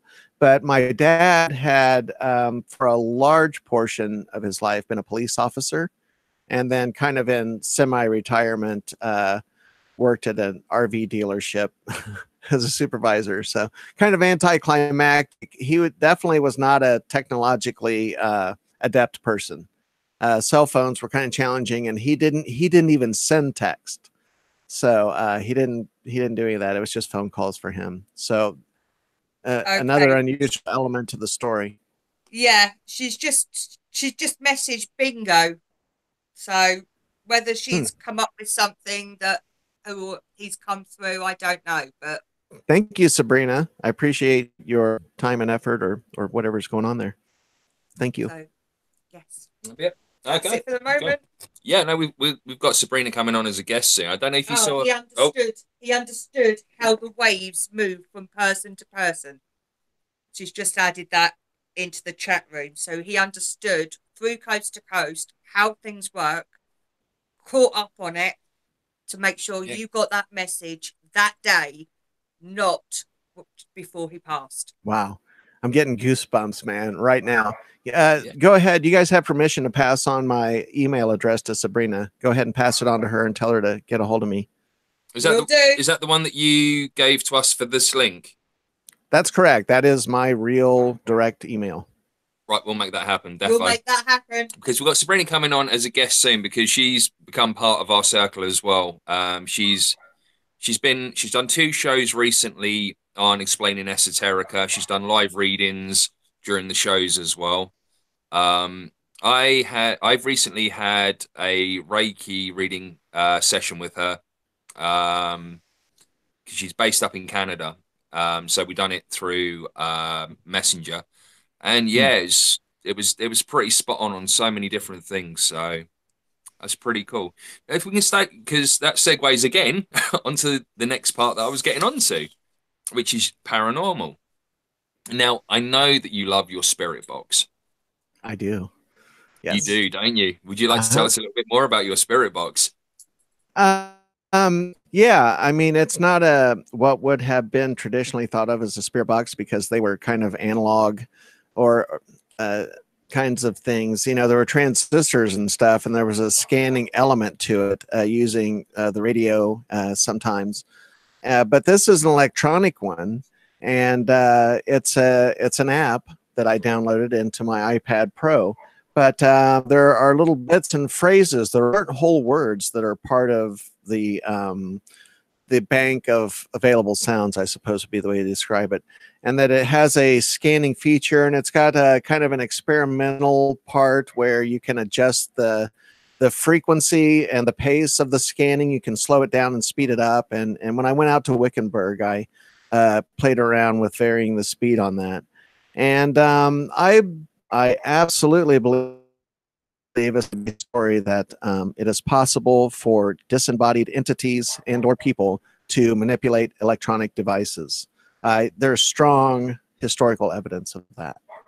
Yeah, absolutely. I mean, how many investigations have you done now? Well, I just finished the one at Wickenburg, and that was really kind of my first official investigation. I had gone and done about 3 or 4 other investigations with trying to capture EVPs on a cassette tape with a handheld cassette recorder. So I'm stepping my game up, and now we're getting into some real paranormal hunting. So I'm at the very beginning of that. Because I remember I think it was probably the first couple of shows that Dave Schrader done on Midnight in the Desert. And it specifically was talking about the old analog spirit box. I can't remember the name of it. Something like Bruce's box or something like that. I can't remember the exact name. Yeah. And they were going through other techniques and that you can use for paranormal investigations because when we was talking through Facebook the other day, I introduced you to Amy, and she runs the paranormal investigation group from our group of friends back home here. And I managed to pass on some bits and pieces to her because like her and her friends, they go out and they do sort of like urban exploration and mix it with paranormal investigation as well. And again, you know, that type of thing's great because I've downloaded a Spirit Vox. I'm yet to have a play with it to see what that's about. But I'm quite looking forward to seeing what comes from that. You notice that Mika's disappeared because we're now talking about the paranormal. Yes. Does he get the creeps easily on that? Yeah. He I've had good experiences, okay? yeah, he's not a fan. So yeah, he's over cuddling mummy at the moment, which is the best, safest place in the world to be. American culture has taught me to think of England as a very haunted, ghostly place. I think we kind of associate the paranormal and haunting with England, at least over here. Yeah. I don't know if you do yourselves. Yeah, we do. I mean, we're quite fortunate. I think probably about 40 miles up the road is one of the most haunted places in Britain. It's a place called Pluckley, and there's a forest there, a pub there, which is supposedly one of the most haunted. About a mile away, I've got Dover Castle, and That's actually quite haunted. that is very, very haunted indeed. I mean, there was like a massacre there, and I think it was about 1166. The French tried to invade Dover Castle, and yeah, they sustained such heavy losses. And then you've got Dover, which was so heavily bombed during the Second World War, it's known as Hellfire Corner. because you never Okay. knew where they were coming. The bombs were coming from next. So basically, the whole town got depleted. Wow. So yeah, there's a lot. I mean, behind my house here, about 5 minute walk or so, I have a Napoleonic fortress. Oh. Um, yeah, it honestly probably stretches. There's a fortress complex, and it probably stretches at least a mile along, and it is these big, huge fortresses because where we are, like the closest point to mainland Europe. Mhm. Everyone always thought any kind of invasion would always come here first, and up until probably about 15 years ago, we had two different garrisons in Dover on each kind of hill. So yeah, two different regiments at any one time, always naval ships in and out. So yeah, it's quite a historic place. Right. Not to mention traditional locations such as the Tower of London, which is notorious. Yeah, well, yeah, absolutely. London itself, I mean, again, that's another whole show. I mean, there is so much there, and I don't resonate well with London. I'm not a city boy. I think I'm too much of a country boy at heart, to be fair. Well, I no, just that's don't. good. I I don't once think. had, oh, I didn't mean to interrupt you. No, no, no. It's fine. Someone did a reading for me one time. I had a friend that he did readings for people. He could read the Akashic records. And Mhm. he proved to me that his ability was real because he was doing a reading for my birthday. And when I was at home, I had considered asking him a question. And I decided that the question was a waste of time and not to ask it. And during the session, he told me there was a question that you were going to ask me, but you decided not to ask. And then he told me that question. So that was a verification of that. That was incredible. But he told me that I had been a soldier in a past life for the Duke of Cornwall and that I had lived in Cornwall. Wow. I mean, I don't know whether that's true or not, but that's what he told me. Well, that's cool because Cornwall's lovely. I've been there many times. You're not very far away from Glastonbury then either, and that's such a magical place. It really is. You Yeah, end up. I've often thought about visiting there just to see if anything happens, like if I get some kind of feeling or deja vu kind of a experience. Hmm. Well, you've always got somewhere to stay when you do come over. Hey, yeah, we could do some ghost hunting over there. That would be Yeah. some great material. I can sort something out with Amy because I'm currently trying to get those on the show as well. Let's get Um, Kelly over there. Let's get Kelly Farmer over there. Kelly's We coming can all over in have fun. July. Oh, cool. Yeah, she's coming over for Awakening, which is the UK's biggest UFO conference. So hopefully we're going to meet up with Pursuing X there. We've got VIP tickets, so we'll be meeting Richard and Tracy, Right. Linda, Mike Barra, Dave Childress. Well, Mika's going to be Yes. Yep, Nika's going to be interviewing them as well. All And Pursuing X clients that I am also associated with. oh yes, yes, yes. Good Oh people. yes. Yeah, absolutely. Yeah, they seem so lovely, and say to have like Kelly on our team as well. Dexter's gonna be there with Lizzie as well. Oh, cool. And I think another couple of others will be joining us as well. So we're going as a team, like X-Men. Nice. Awesome. Yeah, absolutely. So I know Richard's looking forward to that. He's been talking about that. They're looking forward to the trip. Yeah, I was messaging Tracy on Messenger up until recently, but obviously with everything that's happened with Richard, I've just sort of like let everyone Right. have a little bit of space, and because again, I've been trying to get Richard on the show as well because I don't think you're going to get anyone better on your show than Richard Dolan because Nope. he's the man for the time, right? Yeah. He's at the top of the game in my personal opinion. He's the go-to guy at this point in time. Absolutely. So what would your dream investigation be? If you My could have what? anywhere, anytime. Oh, dream investigation. Yeah. Wow. You know, I have to be honest. It would be to like go to some of those locations in England and ghost hunt there, and go to a place that has a deep, centuries long history. Not that America doesn't, but America was not a populated place. our cities and towns, I mean, are basically what, 250 years old.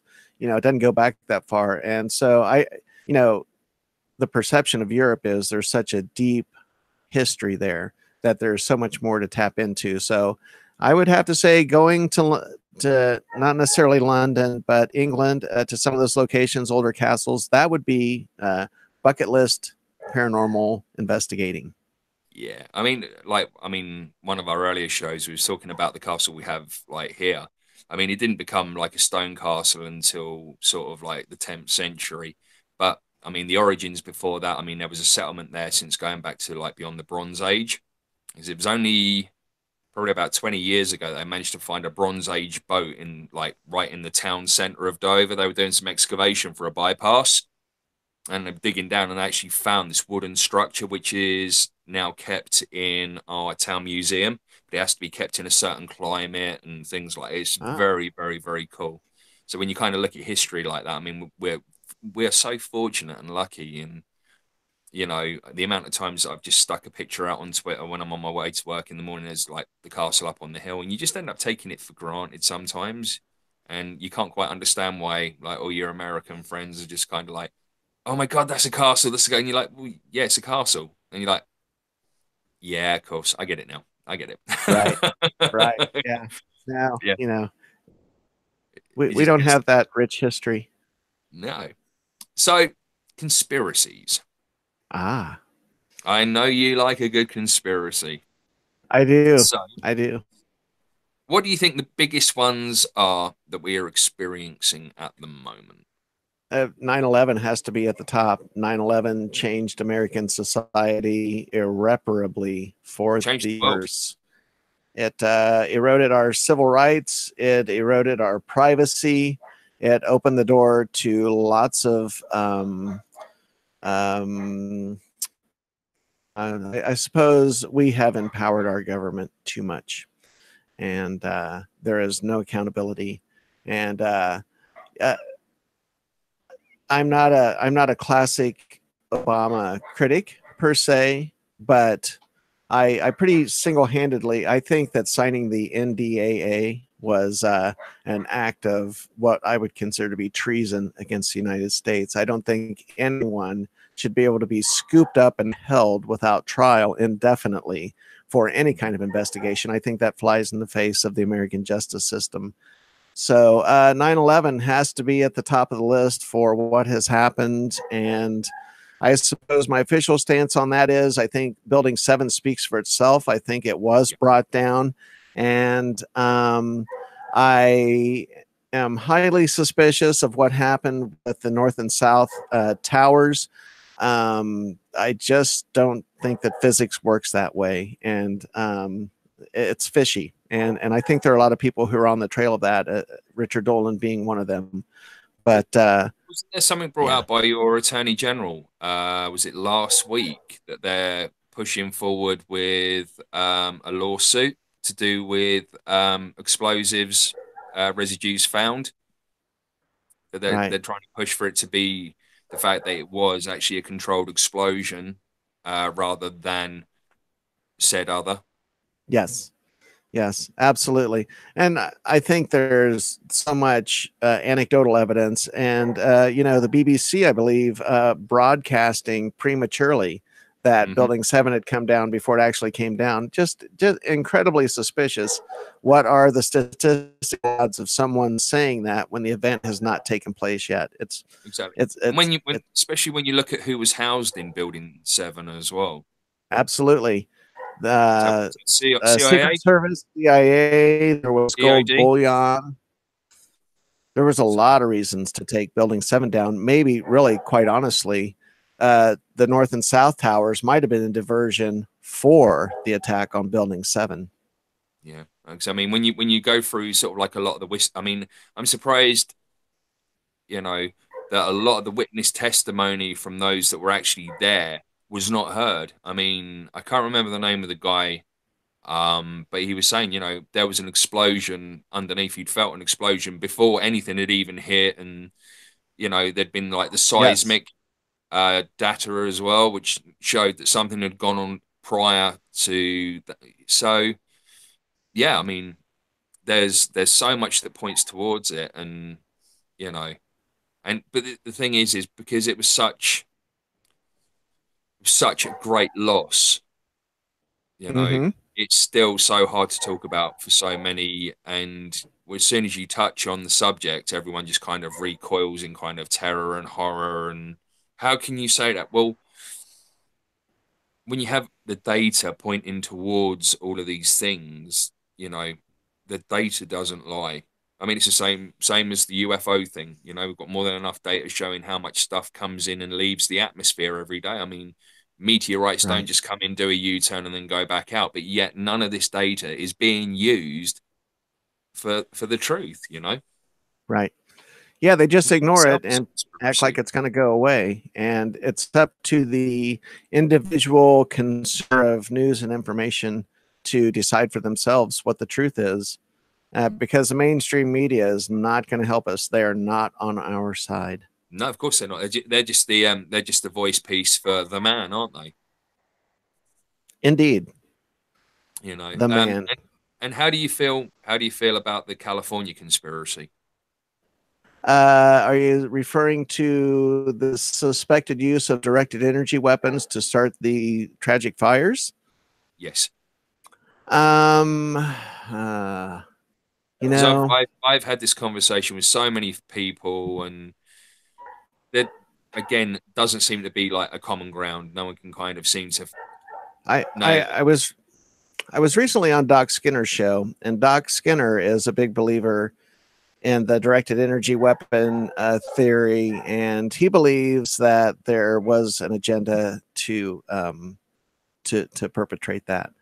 My personal point of view is, um, I doubt it. I don't see what the benefit would be to creating a fire, especially myself having lived in that area and knowing the area well. I can't think of a lot of area reason to do that. I don't know what the political or a societal payoff would be for destroying that area. I'm always open to other evidence. I know that there's a report that there were bullets fired at the towers that had the power lines in both locations where the fire started. They found bullets on the ground, shots to the cables, and to the towers. And I don't know if that's a cover story for maybe just power lines coming down on their own, and it's PG&E's fault, or who's to blame there. But I think this is as it appears. I don't buy the directed energy weapon story personally. I heard a very good, rational, scientific explanation of why all the underneath burned and some of the stuff on top didn't. So, and Care it to share that sounds one? reasonable. Yeah, I saw an interview. I've researched this topic heavily, and I don't know if anyone can hear the dogs in the background. So if you do, I apologize. Normally, I'm Do more you need to check professional on than them at all? this. Oh no, they're fine. It's just that my partner left and left them out there alone, and they're cooped up now. So normally my Oh, show happens at night and the dogs are asleep. So I so, apologize for the unprofessional dogs no, barking in the background. we're dog lovers. We're good So with that. the explanation that I heard was, and there is data to back this up, the winds were very strong when the campfire went through Paradise.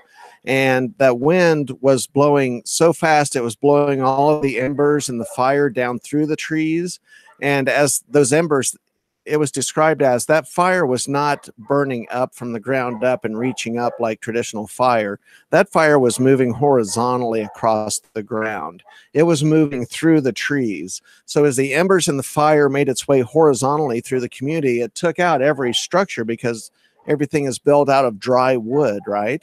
But trees have moisture in them. And so trees themselves don't catch on fire as easily as the dry wood and materials that housing and buildings are made out of.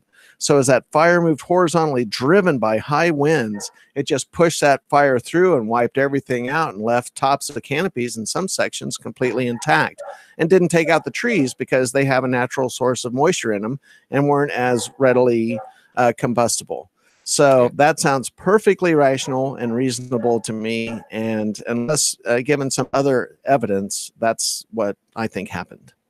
yeah. No, because again, you know, when you look at other bits and pieces, I mean, the way it was shown over here on British media, I mean, it was, you know, you could see there were sort of like certain houses, but the trees around them weren't touched, the cars around them weren't touched, and other ones where it just looked like a total apocalyptic scene. Right. So, you know, obviously over here, fires are very, very seldom. You have So, a lot of moisture, like you have very, very wet weather. absolutely. I mean, we've spent probably the last, I don't know, last 10 hours just non-stop raining. First thing this morning, I went to work and we had like heavy winds, but it was like -7. And it was just horrendous. I was trying to talk to Kelly at the same time. She was just like, Jimmy, that sounds so bad. I was like, honestly, I can't feel my lips. I can't feel it. Felt like I'd had Botox. I was just like, totally expressionless. Oh, it was brilliant. So yeah, I mean, most of the times here we managed to pump out all 4 seasons in one day. So that's pretty cool. Wow. You got stuff from the chat room. Right, I'm gonna chat room again. Chat room again. Ah, Sorry. Chat room. Chat room. I've got a couple of questions. I have a question. Sure. I have a smart ass answer. Yes. You don't disappoint. Well, let's start with the easy one. Okay. What dogs do you have? Oh my God. We have 5 of them. What you hear in the background. We have a Chihuahua with one eye, and I won't describe how that happened, but he did to himself. We have a Great Dane. We have a Boxer, and we have a kind of a cattle dog, and we have a Yorkie. And we live on a small farm out in the high desert, and we're on about 3 acres of land, and we have fenced in. And I could go outside if I could get away and let these dogs out and put an end to it, but I don't want to do that. I don't know what's worse, letting the dogs bark in the background or me leaving for like 45 seconds to get some dogs outside. But you need anyway, those dogs to get out there. You can let the dogs out. Really, is it? Let's do this. Let me answer these questions from the chat room, and I'll go let those dogs out, and I'll come right back. Okay. Okay. Do you want to do? The other question I've got from Sabrina is have you ever tried meditation way of contacting UFOs? I have not tried that myself. However, I have tried a variety of meditation techniques, including Shambhala meditation and a school of meditation called Sahaj Marg. So yes, I have used meditation and done meditation, but I have not combined that with my UFO research. Okay. Okay, they're the couple of questions that I had in the chat room for the moment. All right. Okay. So if you want to go and attend to your dogs, I'll All right. I've got a little filler here, a little story. Go ahead. I'll be completely unprofessional and leave, and I'll be right back. No problem.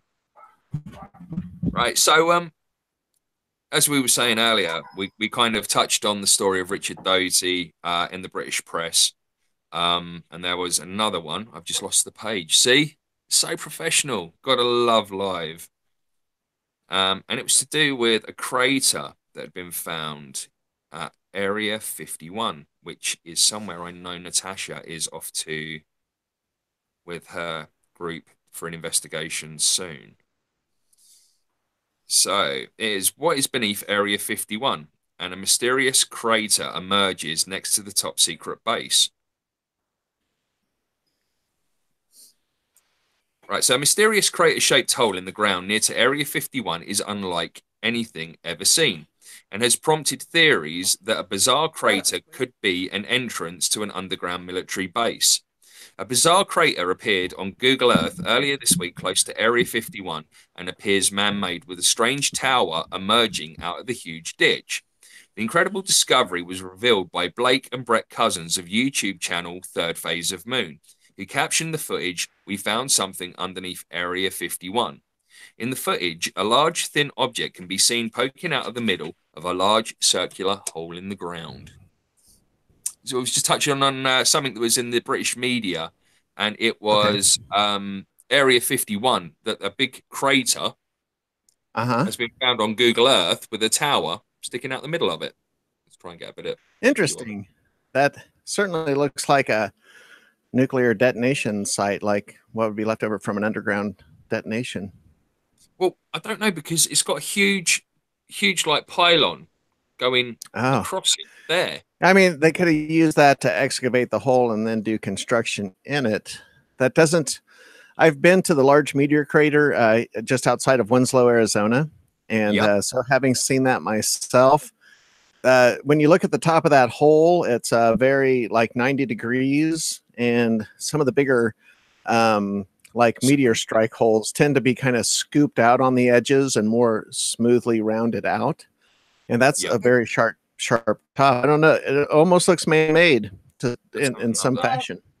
Mark has just said those craters are from bomb tests. Right. Okay. Area 51 was a nuclear test site. Right, the Nellis Range.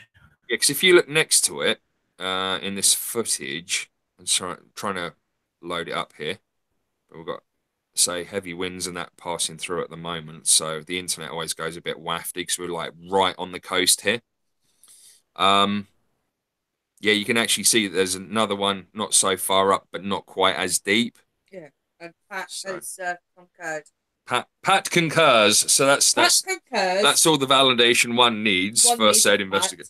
Right, so if you want to My, get hold of give us- the mail chaps and let them know, that'd be spiffing. Give us the latitude and longitude so we can look it up ourselves on Google Earth. It's on third phase of moon. It hasn't given Oh, got coordinates it. here. It's So- a video. Got it. Right, Okay. so conspiracies. The biggest of all time, we've already covered that one. False flags. False Because I know- flags. I know you've got a bit of a penchant for the false flag. What do you think I is already- the biggest of all time? Well, I think, I don't know, the false flags that have happened throughout history, I think they have been less and less. I think how we define a false flag now points to, they certainly existed throughout civilization, but they were kind of few and far between. And I tend to think of these false flags as kind of like the modern age of false flags, say maybe from the 1800s on. And I would say that every really successful false flag operation is the biggest false flag operation of its time. And what might have affected politics, say, you know, the murder that triggered World War One, conspiracy such as that. Look at how much that played out. Or, you know, the conspiracy of bringing German spies and scientists via Operation Paperclip into America after World War II. I mean, think about all the families that suffered losses from every country in World War II. And then to think that they're just going to bring Nazis in the back door and pick their brains and let them do the heavy lifting for you intellectually. I mean, that's kind of a slap in the face for all the people that were fighting fascism in Europe and around the world at that time. So, you know, I still think that 9/11 just hands down dominates recent modern history. And, you know, there was some false flag, you know, there was some attempted false flag in relationship with Vietnam on that Northwoods.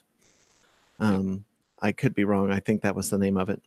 But, you know, Gulf of Tonkin, Yeah, these of things course. just come up whenever it's convenient to just kind of nudge politics or legislation or political decision making in a particular direction. So they're all important at the time that they happen.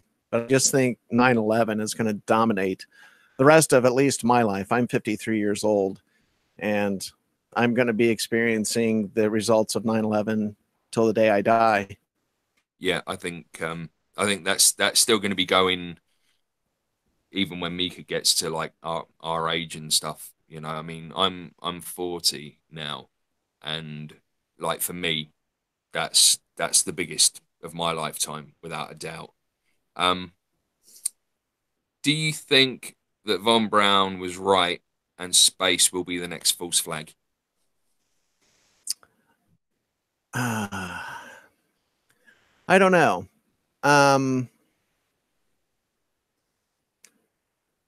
It.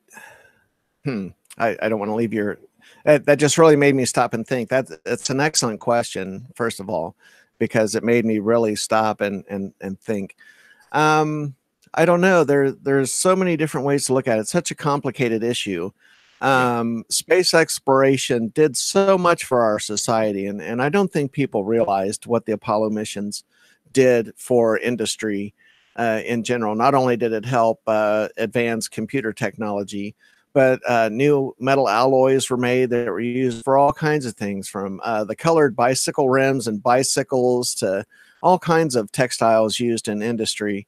And so there was kind of a spin-off of all that technology that worked its way into the rest of our society. And we benefit from pushing ourselves in terms of research like that. But I, you know, I just to give you the short answer, I think full disclosure will destroy the petrodollar economy and cause an economic apocalypse as we would define it. Therefore, true full disclosure will always be resisted unless it is foisted upon some historical event. Yeah. So I mean, the thing is I mean, like when you listen to like Dr. Carol Rosin, and like Stephen Greer's bits and pieces, and you know they're adamant that that is going to be the next false flag. You know, we'd have like 9/11, and then we'd have certain sort of like people in the East, and then it'd be the Russians, and then Spain. You know, and I wasn't. It's played out that way so far. So I mean, would it be the next logical one, or would it? I would say, yeah. Have we got something else to witness first? You know, with the way that kind of it looks like it's working with like the bringing down of the cabal, if you like, at the moment. I mean, that seems to be a thing that's going on at the moment. I mean, I don't know how it looks out in the States, but from the outside, I mean, that's kind of how it looks. That you know, all these big players and that being brought down, and you know, you've got all of these people that are on the Q bandwagon now. You know that this is going to happen, that's going to happen. There's going to be all these there's all these indictments ready to go, mass arrests, and you know these are going to be arrested. They're going to be arrested. You know, I mean, could that possibly be where we're going next? It's possible. I do believe that there's a power shakeup in the establishment. That's pretty obvious, and I think and I don't want to use the person in the White House right now as the primary example of that, although he is a good example of that. But if you look at the struggles that Theresa May is having right now, and the struggles of Angela Merkel and Macron, this is systemic. This is systemic unrest. This is not focused on any one individual. And the political ideology between conservatism and liberalism is clashing, much like the nuts and bolts people and the fantasists. There's this schism in society, and we've seen more conservative people get elected in terms of, you know, like in Venezuela. And so I don't know. I just you know, I don't really do politics. That's not my bag. But it's systemic. It's not any one person. It's not any one country. And I think that if there's a shakedown and if there is a power structure kind of a revolution internally, I hope that it's for the better. Things seem very shaky right now. And right now, I think the future looks a little bit scary, a little bit Orwellian. And I'm hoping that something happens to kind of turn us away from that kind of outcome. Absolutely. I mean, I don't know how it is like for you guys, but I mean, over here we don't really have an alternative like political things like you. I mean, we don't do politics, but sadly, it does fall into this category of false flags, etc., because they're always carried out by governments. So, you know, it's truly there. I mean, we sat and we watched the Theresa May thing the other night, and we still cannot fathom for the life of us how one party can be held in contempt of Parliament, which is the first time in the whole existence of Parliament that has ever happened. But yet the leader takes such a battering on the vote of confidence that, you know, I mean, I stayed up late for that night, even though I was up at 3 a.m. the next morning for work. Right. But you know, we just have there's nothing alternative there. It seems like no matter, again, no matter who you're voting for, you are voting for the same thing. It's going to happen. The Right. agenda's there. So, you need to, I think with humanity waking up, and it is a mass wake up. Hmm. And, we are in dodgy times. And is that because of the fact that we're becoming conscious, we're becoming one, we're starting to be more empathic to each other? I mean, and that's what scares them. That's what Hmm. scares them the most. All of us waking up and loving each other, because then, you know, all the time there's profit to be made from war. There's never going to be peace, is there? Um, Based on human nature, I would have to say no, but I would also have to say that I like to hold on to optimism, and I'm always going to hold out in my heart for some kind of better future. And that 200 or 300 years from now, we look a lot more like Star Trek and a lot less like Orwell, you Yeah, know? absolutely. Right. To finish this up, okay, Okay. from Mark Tirana, did we go to the moon? Absolutely, without question. We went to the moon. I do not doubt it. I visited the Kennedy Space Center this year, early in the spring, and I took the extended behind the scenes tour where they took us to the launch pads, where you actually see the crawlers that they moved out the shuttle with, and all of that stuff, and all the infrastructure. And let me tell you something, when you see that stuff in person, when you see the huge industrial scale of the resources and the time that was put into building the space program, there is no way it is a hoax. I do hold open the possibility that perhaps they were desperate for good photographs on the moon. And I think some of the photographs may have been faked for PR purposes, but not for perpetrating a hoax as if we didn't go at all and that they were faking it. I absolutely believe we had trips to the moon. I do absolutely believe that evidence of what was seen on the moon by a variety of people is being suppressed. But yes, we went there, but no, we are not being told the truth about what we know about the moon. Yep, we're exactly on the same page. I mean, I held it open for a while. Did we? Didn't we? And I believe we went there. I don't believe what we saw was true. But then when you listen to the Apollo 11 transcripts, when they're talking about what they're seeing on the moon Mm-hmm. and stuff Santa like that, Claus. yeah, right. But yeah, I mean, they're over there, on the crater and this, that. I mean, anyone, that's all I say. If anyone ever questions like visiting the moon, I'm just like, look at the Apollo 11 transcripts. It's Yeah. a lot easier, I say so go to Kennedy Space Center, look at the hardware for yourself, and then tell me that we didn't go. I yeah. looked, I saw the equipment, I saw the moon dust on the suits. We went. Oh, sorry, bear with me a second. What got you? Someone's Sure. made a comment that I need to make Science. sure okay to actually show or hide. Um,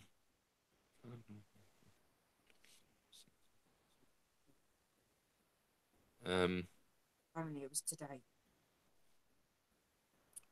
right, okay. I'm not too sure on that one. Yeah, I'm not sure. I'm I'm gonna not sure hide about it. that question, Pat. So Pat, I'm afraid I'm going to have to hide your comment just yeah, for Oh, it's all right. show It purpose. was to do I'm with sorry. Cardinal Pell. oh, got it. Yeah. So I'm yeah, sorry. but there's been a yeah bit of a weird one, sort of like the past couple of days with that and John of God and stuff like that, which is Oh, quite disturbing times, really. yeah, yeah. No, that slipped past me. Yeah. Sorry, Oh, Pat. Try again. yeah. We love you anyway. We love you anyway, Pat. Yeah. Actually, we'll do that one in private, I think, Pat, if that's cool. It was a comment that was made about somebody who was arrested today. Um, Cardinal Pell. yeah, in Australia, and the court order to suppress the name. So Is this Is this about historical. the child abuse within the Catholic Church? Is that what this is referring to? Yeah. I don't know. I'm unfamiliar with the story, so I didn't know. I'm just assuming. Yeah, Yeah. Jordan Pell. It's there was a comment made by somebody, and the chat room actually asked me whether to show or hide it because of it being. Yeah. So I say another topic for another show. yeah, absolutely. When Lear's on about. It's Yeah. too easily it'll derail the conversation, Absolutely. in So my opinion. yep. So to finish off from my end, because that was the last one from the chat room. Okay. What do you think it's going to take to unite all factions? Oh man. A willingness on the part of all parties to make a personal individual commitment to civility and professional discourse, and to not engage in personal attacks. And when I say that, I'm sounding like a hypocrite because I have said some snarky kind of mean things, and I've used it as fuel for jokes in my show.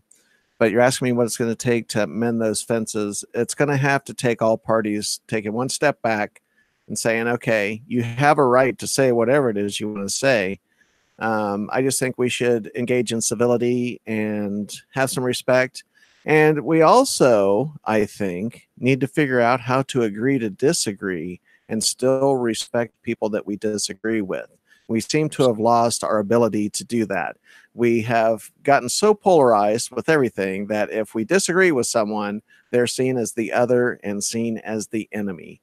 And I think the sooner that we can see everyone else as just another human being with a point of view that we may not understand because we haven't been walking in their shoes, that opens us up to their humanity and respect for everyone. And we can disagree with other people and still respect them and still like them as people. Absolutely. We have to open our hearts to that. Yeah, it's okay to disagree. I mean, I remember it was only a little while ago that there was an open invite to an open table, wasn't there? There was Yeah. something being scheduled. I mean, was there anything that come back from that? Was there? No. But like I said, I'm not. I like Jimmy Church. Him and I are on friendly terms. Him and I emailed recently with each other, and I don't feel hostility towards him. I'm not going to be confrontational or inappropriate at the party, but I'm going to bring up the possibility of us having a conversation in 2019 at some point about this. I'd like to have that. Because there was the round table. Because who was it that was trying to get it together? Was it Chanter?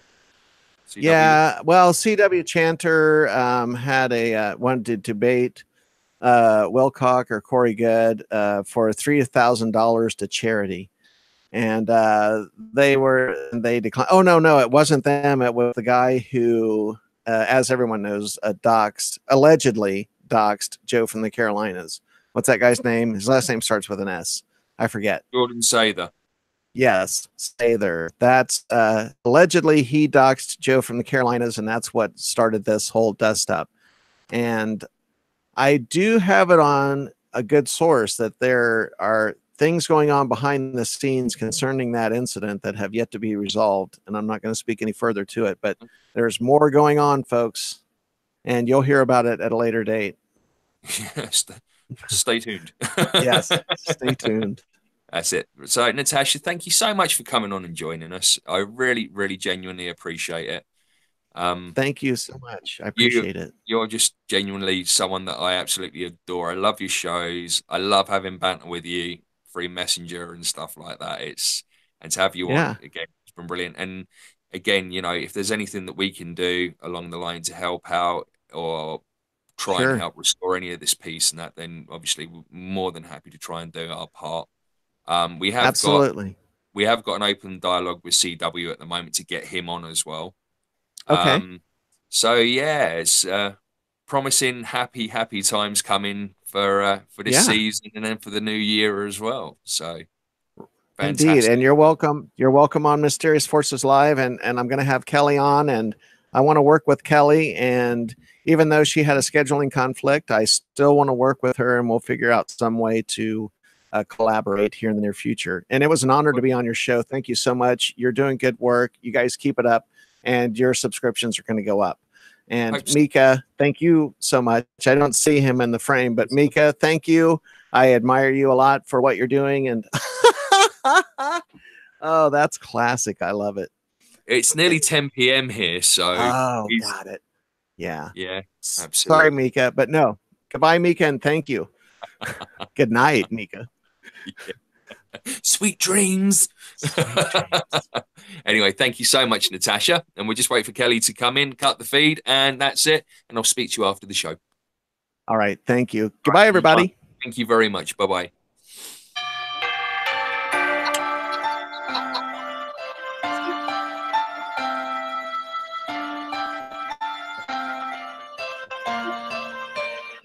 Anytime now, Kelly.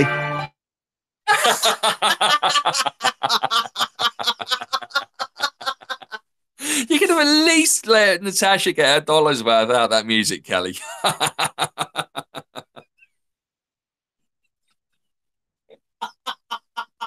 Whoa.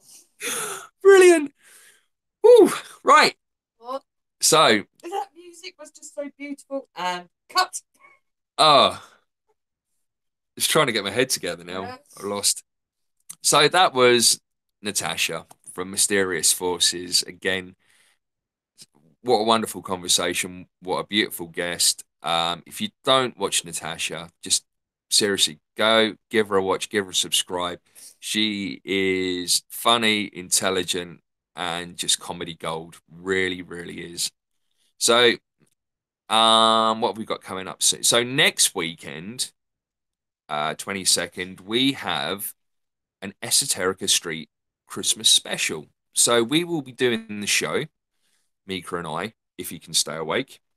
And we will be teaming up with Kelly, and we will be getting a couple of our friends on. We're going to be discussing how our year's gone. Again, normal, lively, fun chat room. And then the week after that, we are doing a New Year's special with Kelly as well. So it'll be another Esoterica Street jobby. So be a little bit of a rundown. And again, we will have a list of friends that we will be bringing in for video chat, fun. So if you're available, if you make it, or even if you'd like to come on with us, if you're available, if you're one of our fans, and just come on for a couple of minutes just to say Merry Christmas to everyone, you are more than welcome. Contact either Kelly or myself, or if you've got producer Sarah's email, drop her one by all means. So that is that for us for this week. Apart from a few technical difficulties at the start, we hope you've really, really enjoyed the show. It was a lot of fun. And again, seriously, check out Natasha. She's on tonight, and her guest is the Reverend Richard Moonchild. So I imagine they'll probably be talking about his new podcast project. So the show was sponsored by PMG Goods, clothing for our community, by a member of our community. And remember to quote promo code FS15 off, and you will receive 15% off every order over $40. So it's good night from Mika. Bye, guys. This little nod off. Good night from Fascination Street Dog. It's good night from producer Sarah. Good night. And it's good night from me. Thanks for joining us, everyone. See you soon.